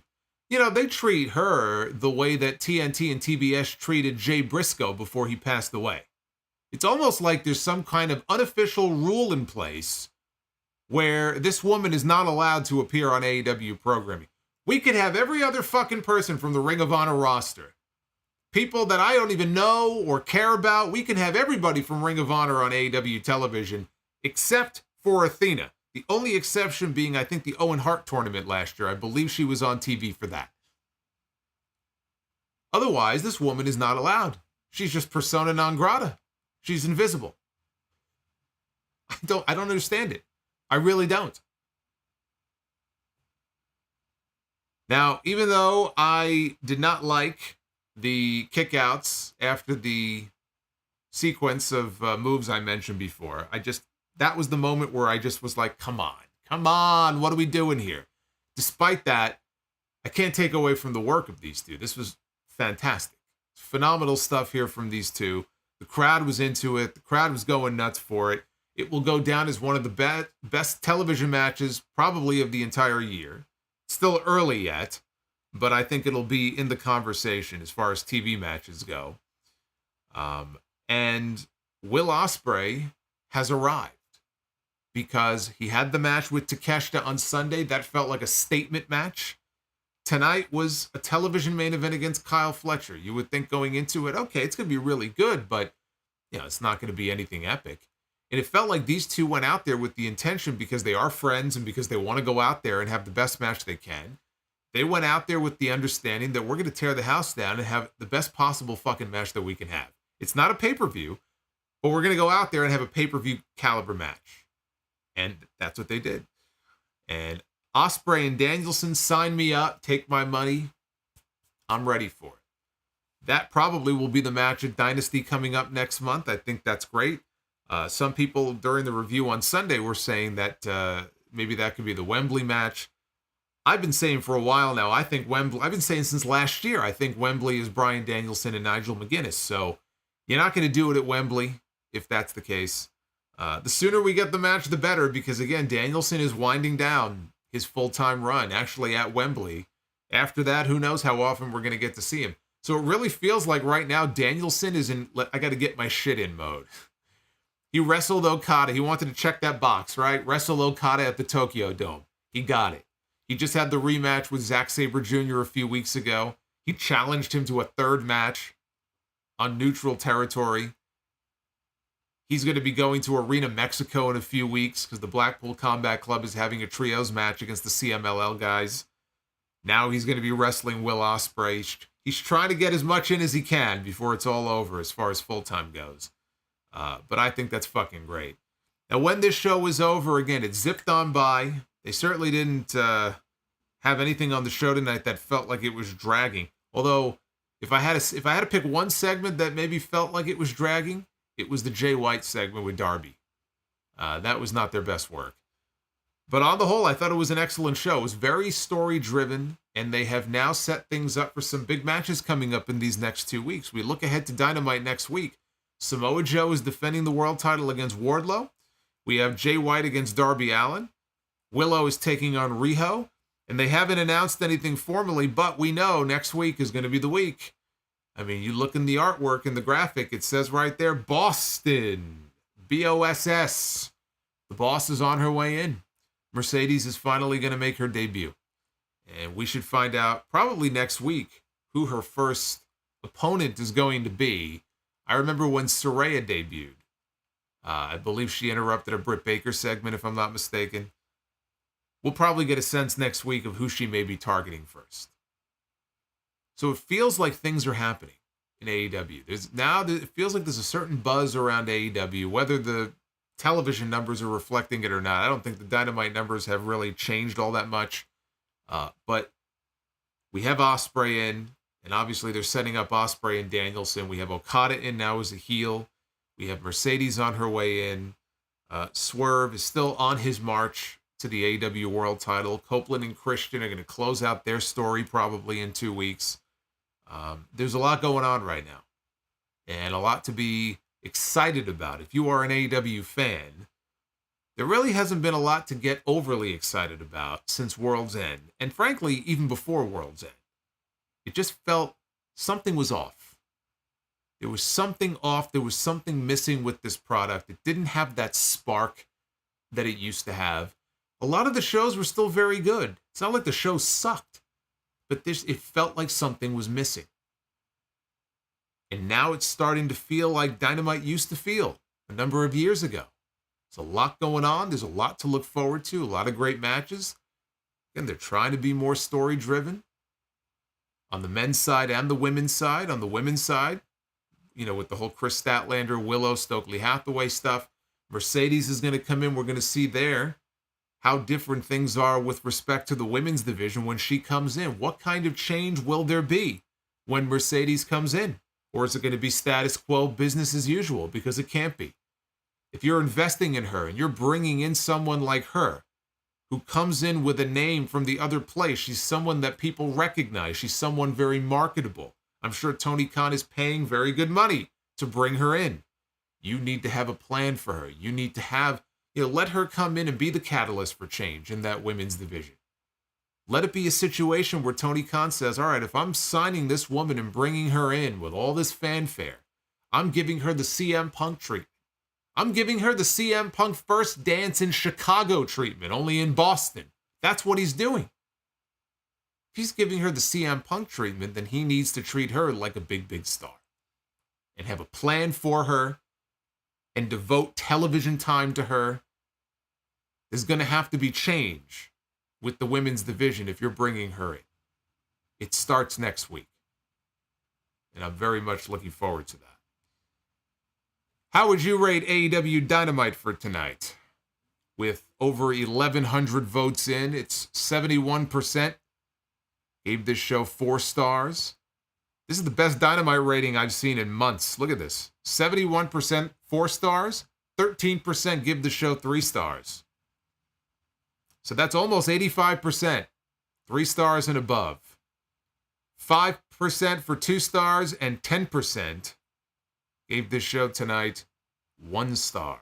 At Solomonster on X is where you can go to vote. We dive into your super chats here. Thank you again for all of the support. No wonder that message showed up weird earlier, because you put too many characters in there. You put too many characters, Oz, so you didn't get a photo with your super chat. That's why that happened. Now I know why that happened. All right, we're going to start from the beginning, though, because this has been the case the last 2 weeks. Something's off, but some of the early ones aren't going to be on that list, but I got them right here. So let's get into these. Let's start with dried chicken and steak. Philly, he says, Philly dried chicken and steak. With a $5 super chat, the wrestling gods have cast a spell on me and turned me back into dried chicken without flavor. Well, maybe it was Danhausen. Maybe Danhausen put a curse on you. Maybe that's what happened. He also says the 3 conditions that will break the spell and turn me back into delicious chicken. Number 1, Cody Rhodes finishes the story. Well, you don't got to worry about that. That's going to happen. Number 2, Swerve wins the AEW World title. That'll also happen. And Private Party wins the AEW World Tag Team titles. Less likely, but can't rule it out. I'd like to see them get a run. But thank you for the $15, brother. We got GMB. Cody needs to recruit Vin Diesel as backup for WrestleMania. You could just have Sylvester Stallone in his corner. Why wouldn't Cody have Rocky in his corner? He's going to have Rocky opposed to him right on the other side of the ring on night 1. I think Cody is wrestling Rock on night 1. Wrestling Rocky, he should have the real Rocky in his corner. They should get Stallone to do more than just the opening video package if they can. Get him to come in and do a little bit more than that. Rob Danzan with the $5. What are your thoughts on Roxanne Perez's heel turn on NXT? What do you think her ceiling is on the main roster? Roxanne is very good. I don't know how she'll be as a heel. It's kind of a new role for her, so we'll see. But look, NXT is the kind of place where if you were going to try something like that and try her in a different role, it's the right place for it. Braun Breaker is a great example of that. They turned him heel, and he was very good as a heel. And I wanted them to call him up as a heel, actually. And then they ended up calling him up just as his old self, which is fine, but he was very good in the heel role. But you try different things. You experiment with different things in NXT. So I don't have an issue with it. Bobby's World, thank you for the $20. You've probably seen the meme with pics of Rude, DiBiase, Jake, and Perfect with a winged eagle. And the caption is, which one should have had a run with it? In my opinion, it's close between the $1 Million Man and Perfect. But I choose Perfect. Who do you choose? Yeah, it's either DiBiase or Perfect. And DiBiase proved that he didn't need it because he had the $1 Million belt. So I would agree with you. I would go with Mr. Perfect. Brother Fluff Salisbury with the $5 super chat. Have you ever heard any stories about WCW referee Mark Curtis having his ashes mixed into the opening pyro of an episode of Nitro? I read about it today. No, I have not. That is the first I am hearing of it. That's actually, if that's true, that's actually pretty cool. Ted Evans, curious, does Warner Brothers Discovery get a portion of AEW pay-per-view buys?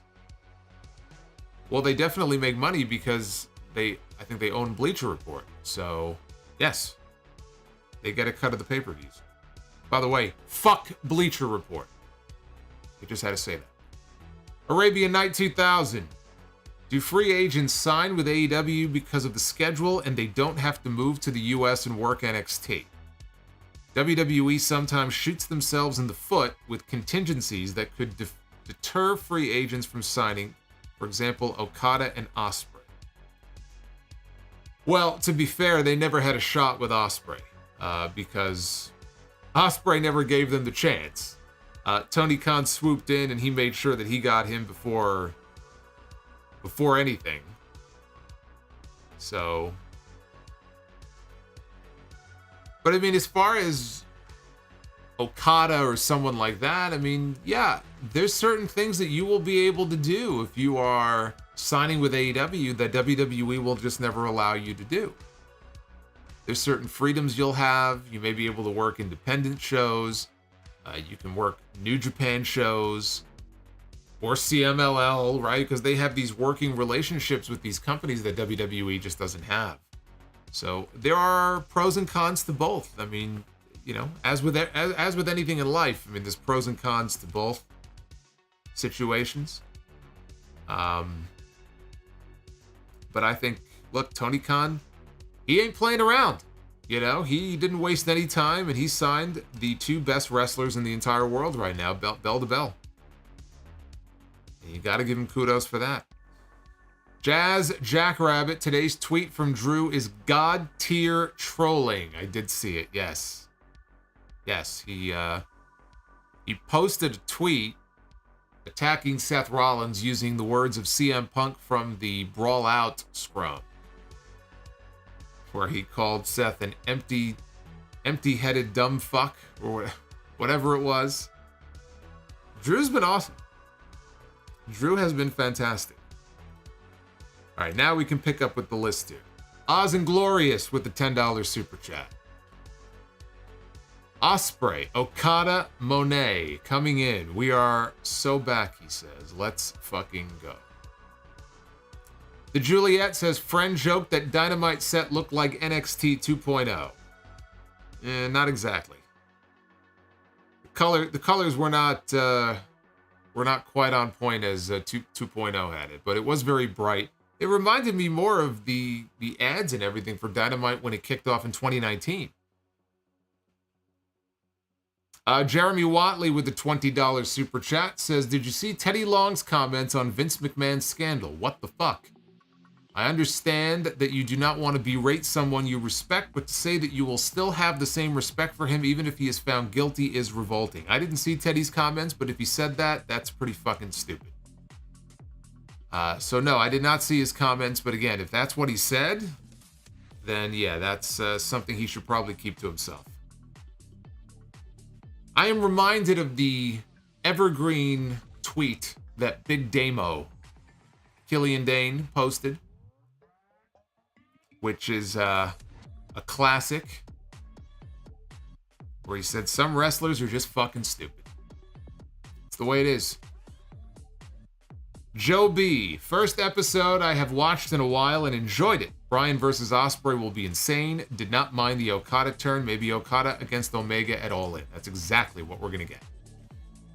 You are bang on with that. That's exactly where we're headed here, as long as Omega can come back in time. Nick Grasso, Okada joining the Elite is very interesting, and I like the idea of the Bucks talking for him. Danielson and Ospreay face-to-face. The match I've been wanting since Ospreay started working with AEW, maybe at Dynasty. It's the way it looks to me. Seems to be setting things up nicely for next month. Chris Ludek, this Saturday, one of my wrestling / BJJ coaches, Pat Angel, makes his debut for Rise Wrestling in Pittsburgh. He will be an NXT and WWE champion. Well, I wish him luck. Hopefully he can do that one day. Yeah, I mean, those Teddy Long comments, if what he said is true there, that's even worse. That's even worse than the answer Cena gave. I mean, that's just fucking stupid. I'm sorry. Joseph Brooks. Can you name at least 3 to 5 good things about Bret Hart's WCW run? I'll give you one. At least he was a 2-time WCW champion. Yeah, I can give you some good things. I mean, the angle with Goldberg with the metal plate was the best thing he ever did in WCW. So that's one. El Dandy is number 2. The El Dandy promo is just a work of art. The promo where Bret came out and talked about his cat, because at that point he just didn't give a shit. He was trying to pitch things and nothing, it wasn't getting through. So he literally just came on TV and started talking about his cat, and it was just great. So that's 3 things right there. There you go. See, it wasn't a total loss. Nick Grosso, what's your thoughts on Sammy Guevara getting suspended? Also, do you think Mercedes will answer Julia Hart's open challenge? I don't think that's a good idea to hand her a title on her debut, and Julia deserves better. Well, Julia's wrestling on Rampage, right? She's having her open house challenge on Rampage. You know what? I could see it. I could see it because, again, if Willow Nightingale has her eyes set on the TBS title, and she said, I'm going to beat Riho, and then I'm going to challenge for the TBS belt, and then Mercedes comes in and wins the TBS belt, then Willow has to go through Mercedes to win the belt. And either way, you get to the same place where you get Mercedes and Willow. I don't hate it. As far as Sammy, I'll talk more about Sammy on Sunday. I think there's some details that we just don't have yet, because a lot of it just doesn't make any sense to me. Why the referee... And look, I guess we don't know. We don't know if the referee was punished for not intervening. There's things about it that just don't make sense to me. Joseph Brooks says, buy or sell on who was more worse. That's bad English, Joseph. Who was worse on promos? Ultimate Warrior. See, that's the copy editing class coming out of me that I took in college, and the English classes. Ultimate Warrior or Ahmed Johnson? Ahmed Johnson was infinitely worse. Ahmed Johnson was infinite. I could barely understand what he was saying. Ultimate Warrior may have been whacked out of his fucking mind, but to like a younger fan, you know, you would see those Warrior promos and he was like, oh my God, I can't believe this guy's like a comic book character, you know? Like, it worked for his character that he would be so insane talking about rocket ships and all kinds of nonsense. It didn't make any sense. Ahmed Johnson didn't make any sense for very different reasons. I just couldn't understand what he was saying. And frankly, he never just had anything very interesting to say. I can't remember a single Ahmed Johnson promo that I would consider memorable. Not one. Not one. Bender McSimpson with the $4.99. Okada turning heel could be a great idea. Ospreay is already a top babyface and Swerve is on the rise. Kind of crowded on the babyface side. Well, don't tell these people that are saying, oh, we have too many heels and not enough babyfaces. I don't know what show they're watching. Evidently, they're watching a different show. Drew Johnson with that $50 Gunther bomb from earlier. Whose house?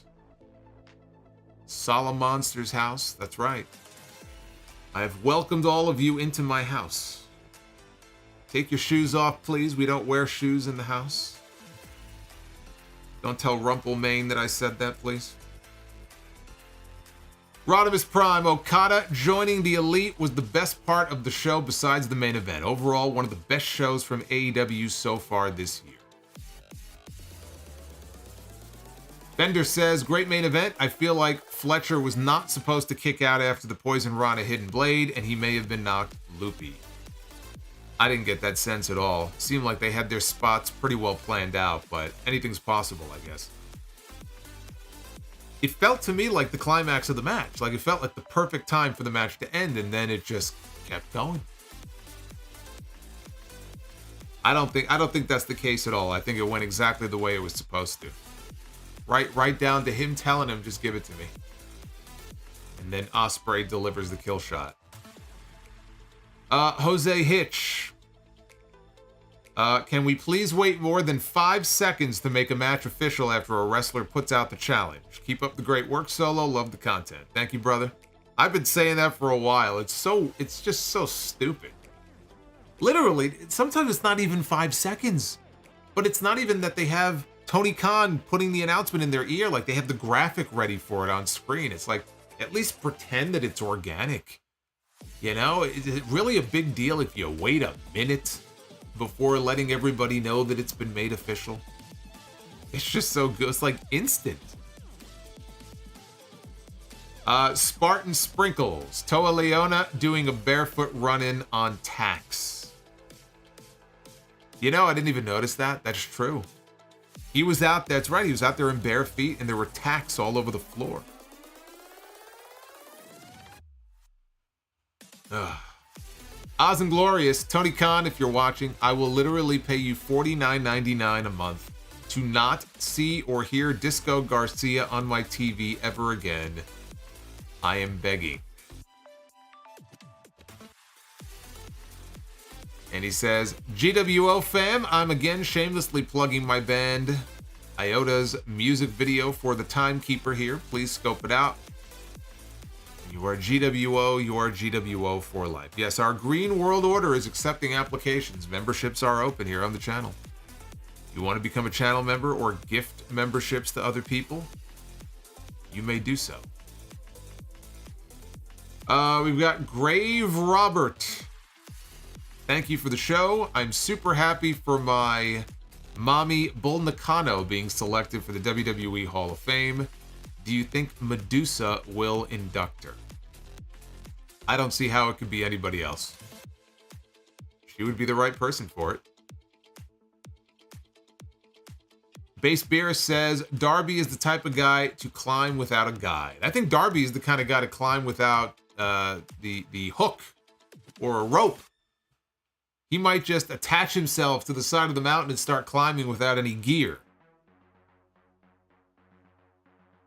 Dan Richards, 2 pillars suspended, another injured. 4th climbing Everest to plant a flag with more fans than Rampage. Too far? AEW collapse confirmed. Hashtag kidding.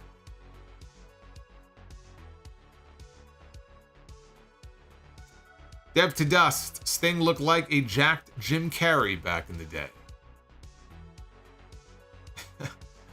I don't know if I see Jim Carrey in his face, but that made me laugh. I can't get over that. I didn't even realize that Toa Leona was out there barefoot in a ring filled with thumbtacks. It's just, that's pretty nuts. We got Jaeger the 9th here. Brother Solo. I'll do anything to have you do the Prince Nana. I do the Prince Nana dance every time somebody drops a $12 super chat, dude. Like, it's right there on screen. I'm literally doing the dance with Nana. And Swerve is sitting right next to me. I can't possibly replicate. I mean, there's nothing can top that. Nothing I do here right now is going to top that. The next time it triggers, you'll see it on screen. Like he's literally doing it with me. Kel Mickens. Solo, my girlfriend just broke up with me. I'm hit. I think he means hurt. Crushed and lost. The only thing keeping me going is this stream. Thank you for what you do. I hope I can overcome this gut punch. Kel, it sucks. Nothing I can say will make you feel completely better, but keep your chin up, brother. The sun will shine tomorrow. There are others out there. I could use every cliche in the book, right? There's other fish in the sea. The sun will rise again. This too shall pass. It's all true. It's all true. I don't know what happened. I don't know what instigated it, but things will get better, I promise. We're here for you, brother. I think you got people in the chat who have probably been there too, so they know what you're going through. The Juliet says, congrats to Bull Nakano on the WWE Hall of Fame induction. Tell you what, man, Triple H took over full power with the Hall of Fame this year. He ain't fucking around. He's not playing. Kel. Came in twice, or at least it's showing up twice. So maybe he may have dropped it twice. I don't know. But again, Kel, like I said before, don't worry about it, man. It sucks right now. It's going to be that way for a while, but you're going to be okay. Base Beer says, shouldn't Okada be challenging for the AEW title? No, because there are other people right now who are already in the mix for the AEW title. Not everybody can challenge for the AEW title right out of the gate at the exact same time. So I have no issue with them keeping Okada out of the world title picture at the moment because it's a crowded scene as it is. Darth Panic with Okada, Ospreay, and a possibly returning MJF. Does Swerve Strickland's road to the title get pushed to the back burner? No. No, it doesn't. And I think that it is full steam ahead. I think that Swerve is going to be the world champion within the next few months. I don't think anything has changed. I don't see how you can watch that promo tonight on TV and think that Swerve is going to be on the back burner.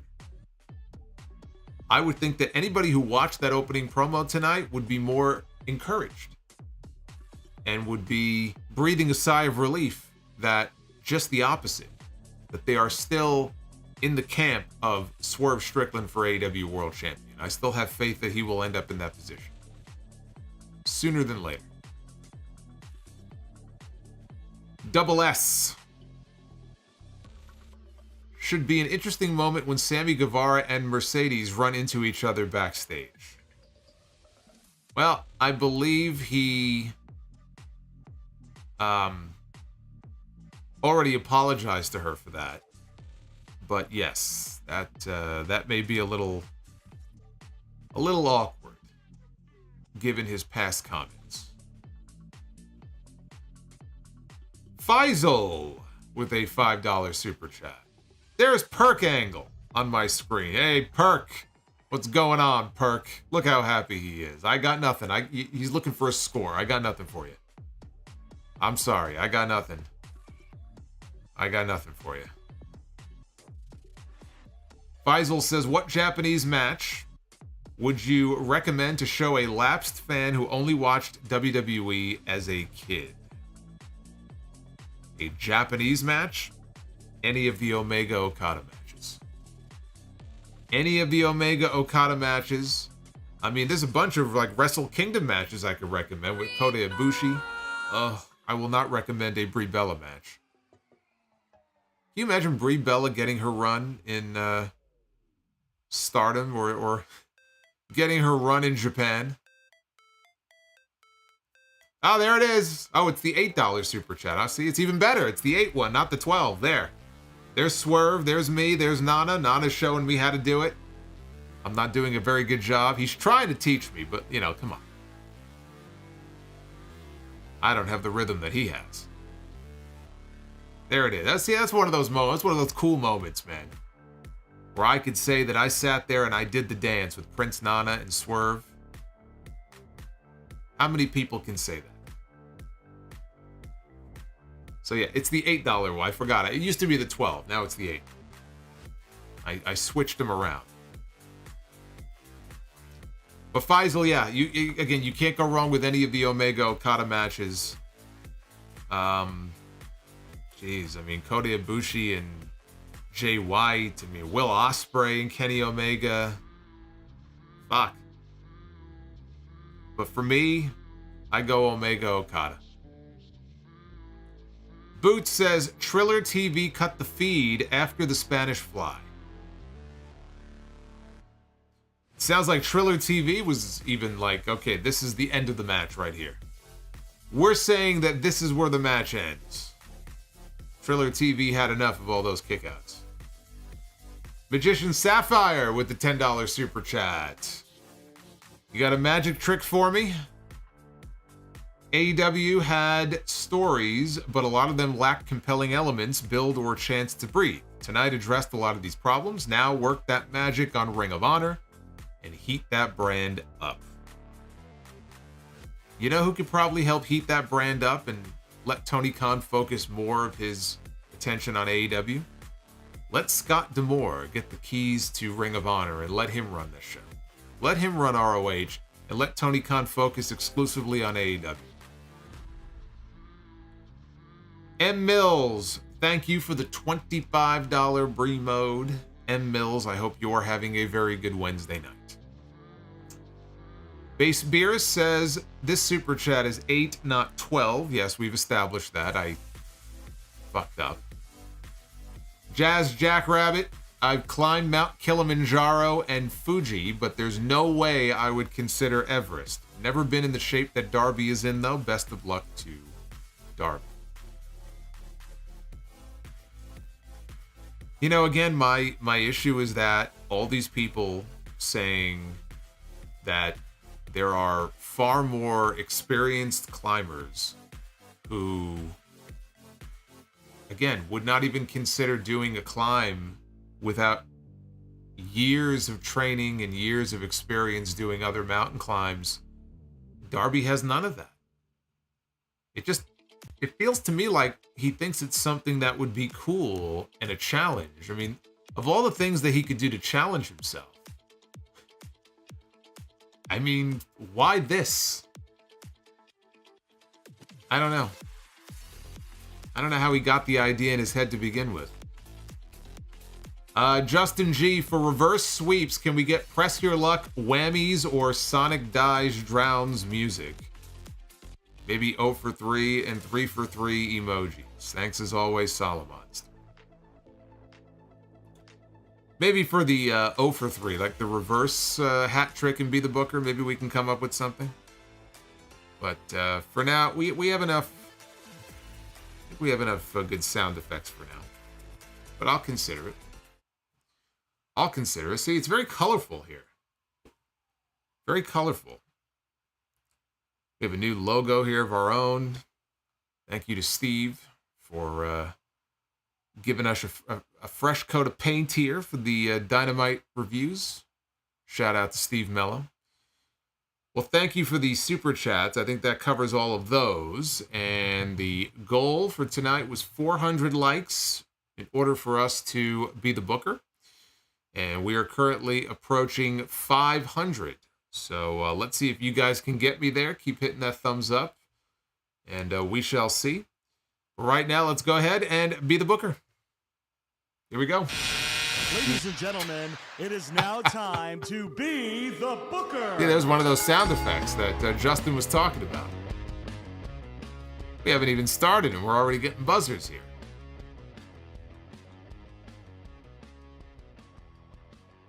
All right, here we go. Be the booker. It is time. It is time. Let's kick things off with the tag teams here. Tag team, Be the Booker. And we kick things off with the Men of the Year. Ethan Page. My goodness. I still laughed, though, at earlier in the stream with the Cage and the Page. I can't believe I forgot Ethan Page. I can't believe I can't believe this is ridiculous. How many of them there are. Damn. All right, well, anyway, we got the Men of the Year here, of which Ethan Page is part. So let's see who the Men of the Year are going to be stepping into the ring with. They're going to be taking on the Smoking Guns against Men of the Year.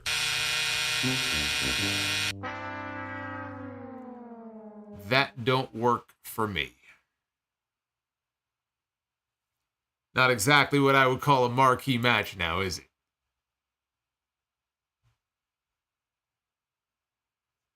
try to do better here. All right, we begin with, don't tell Bliss fan. Look who it is. It's Alexa Bliss.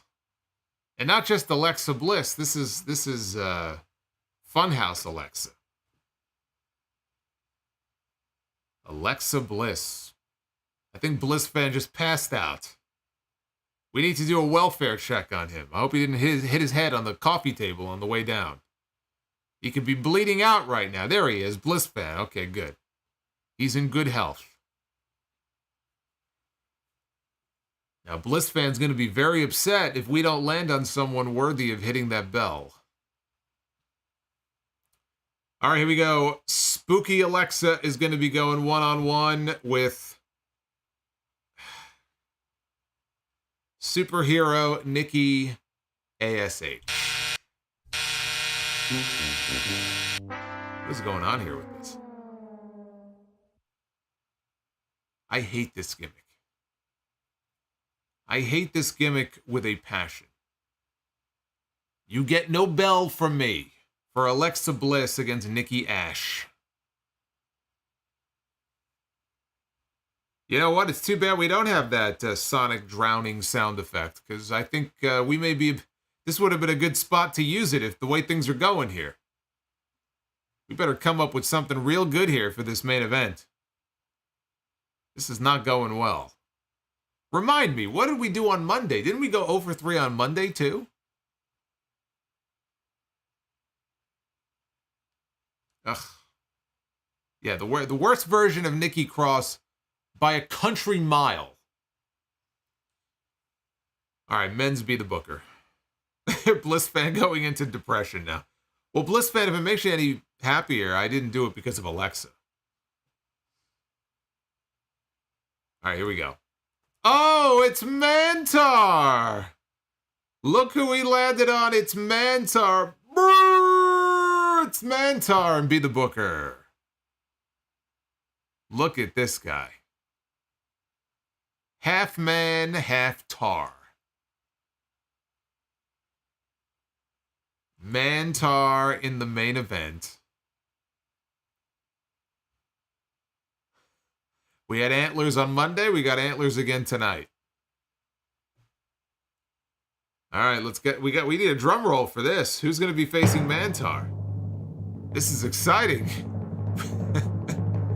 Mantar going to go one-on-one with Roosh. What do you guys think? Roosh and Mantar.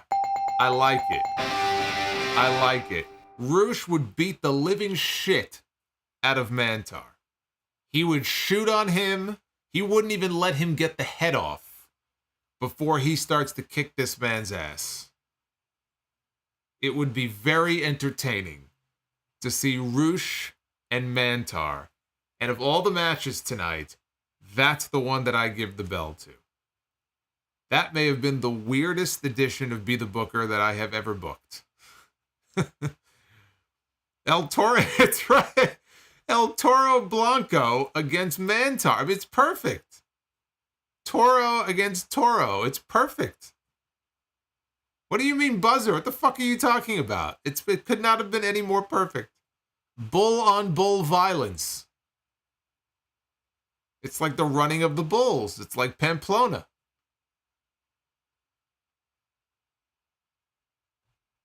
Solomonster is smoking crack. Well, I'll tell you what, with that $50 Gunther bomb earlier, I'll be smoking the good stuff tonight. You'll be sitting at home doing nothing. That's what you'll be doing. Arabian Night 2000 has one last super chat. Could I see Santana in NXT? He could be a good get and fill in since Carmelo Hayes and maybe Ilya Dragunov will be called up this spring. Their men's division will be shallow. I think anywhere Santana goes will be a good pickup for whatever company or whatever brand it is. I get to see him up close every month in House of Glory. He is our world champion. He won the belt a couple of months ago. He really got himself into the best shape I've ever seen him in. You know, he wanted to pursue a singles career. So far, so good. He had that devastating injury. He fought back from that. And I've seen the work that he's put in, against Penta at our most recent show. He had an excellent match with Josh Alexander in January at our first show of the year. He's got a big match coming up with Alex Shelley, WrestleMania weekend in Philadelphia. Anywhere Santana ultimately lands, that company will be better off for it, whether it's NXT or anywhere else. I know he is officially gone from AEW. His AEW contract is over. And, I can't say enough good things about him and his work ethic. And like I said, he would be a credit anywhere he lands. So thank you, Arabian Night, for the $5. I appreciate it. Solomonster on crack. I wonder what that stream will look like.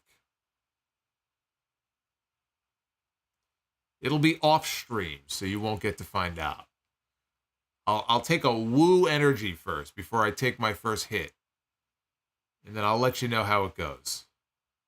If I miss the stream on Friday, you'll know that didn't go well. You'll know something is wrong. But I will not miss the stream on Friday, because Friday night is a big night. Because we're going to get The Rock, Roman Reigns, Cody Rhodes, and that walking highlighter, Seth Rollins, that walking clown emoji. They're all going to be on SmackDown Friday night, and we're going to see what goes down. John Cena did an interview on ESPN First Take, and he was asked about, he wasn't even asked about WrestleMania. They asked him a question about jorts or a suit or something like that. And then Cena was the one who brought up, well, if you're talking WrestleMania 40, got to go with the jorts. Well, nobody brought up WrestleMania 40. He brought it up himself. So there's a pretty decent chance, it sounds like, that John Cena will be at WrestleMania. And the reason I bring that up is because who's to say that ultimately we get Cody and Seth against Rock and Roman? I mean, that was the challenge that was laid out, but, all it would take is Cody Rhodes to say to Seth, look, I can't let you do this. You got to battle the fight with Drew McIntyre. I'm going to find myself, I got somebody else in mind who's got a bone to pick with the bloodline. And then out comes John Cena. You get Cody and Cena against Rock and Roman at WrestleMania. Last time we saw John Cena, he was laid out by Solo Sikoa. So he's got beef with the bloodline, right? It's a way to get Rock and Cena back in the ring together, and neither one of them have to worry about wrestling a singles match since it's a tag match. I don't know, just him bringing that up made me think that maybe there's a way to weave him into this somehow. That way Seth doesn't have to pull double duty that weekend. But we'll see. Just an idea, just a thought, right? That's what we're here for. We're here to talk about ideas and brainstorm. But yes, Friday's going to be a very interesting night, so I hope you come on back and join me then. And of course, we have episode 852 of the podcast coming up this weekend. I just earlier this afternoon had a chance to watch last night's season premiere of Dark Side of the Ring, which I really enjoyed. It was very weird, though, because, the first episode covered Earthquake, John Tenta. You think Dark Side of the Ring, you're talking about people that have had drug problems, alcohol problems, fucking pedos and murderers and all kinds of horrible people. Or just really, really dark things that happened in their career. Tenta's just an all-around nice guy, and nobody has a bad word to say about him. And he was a really kind-hearted big guy who unfortunately was stricken down by cancer. And there are far too many people who are stricken down by cancer. It's a very sad end to the man's life. And I'd say the last quarter or so of the episode was really rough. It was tough to get through. And they had his kids interviewed, and it's very well done, but it's a very rough watch if you haven't seen it yet. So I will have a full review of the episode. I know people enjoy my Dark Side reviews, so they're coming back. And I'll be talking about that this Sunday as well, so definitely make sure you check that out. But until Friday, where I will see you then, be well, stay safe. Thank you again for the love and joining me tonight, and come on back for SmackDown. on Friday night. Until then, take care, guys.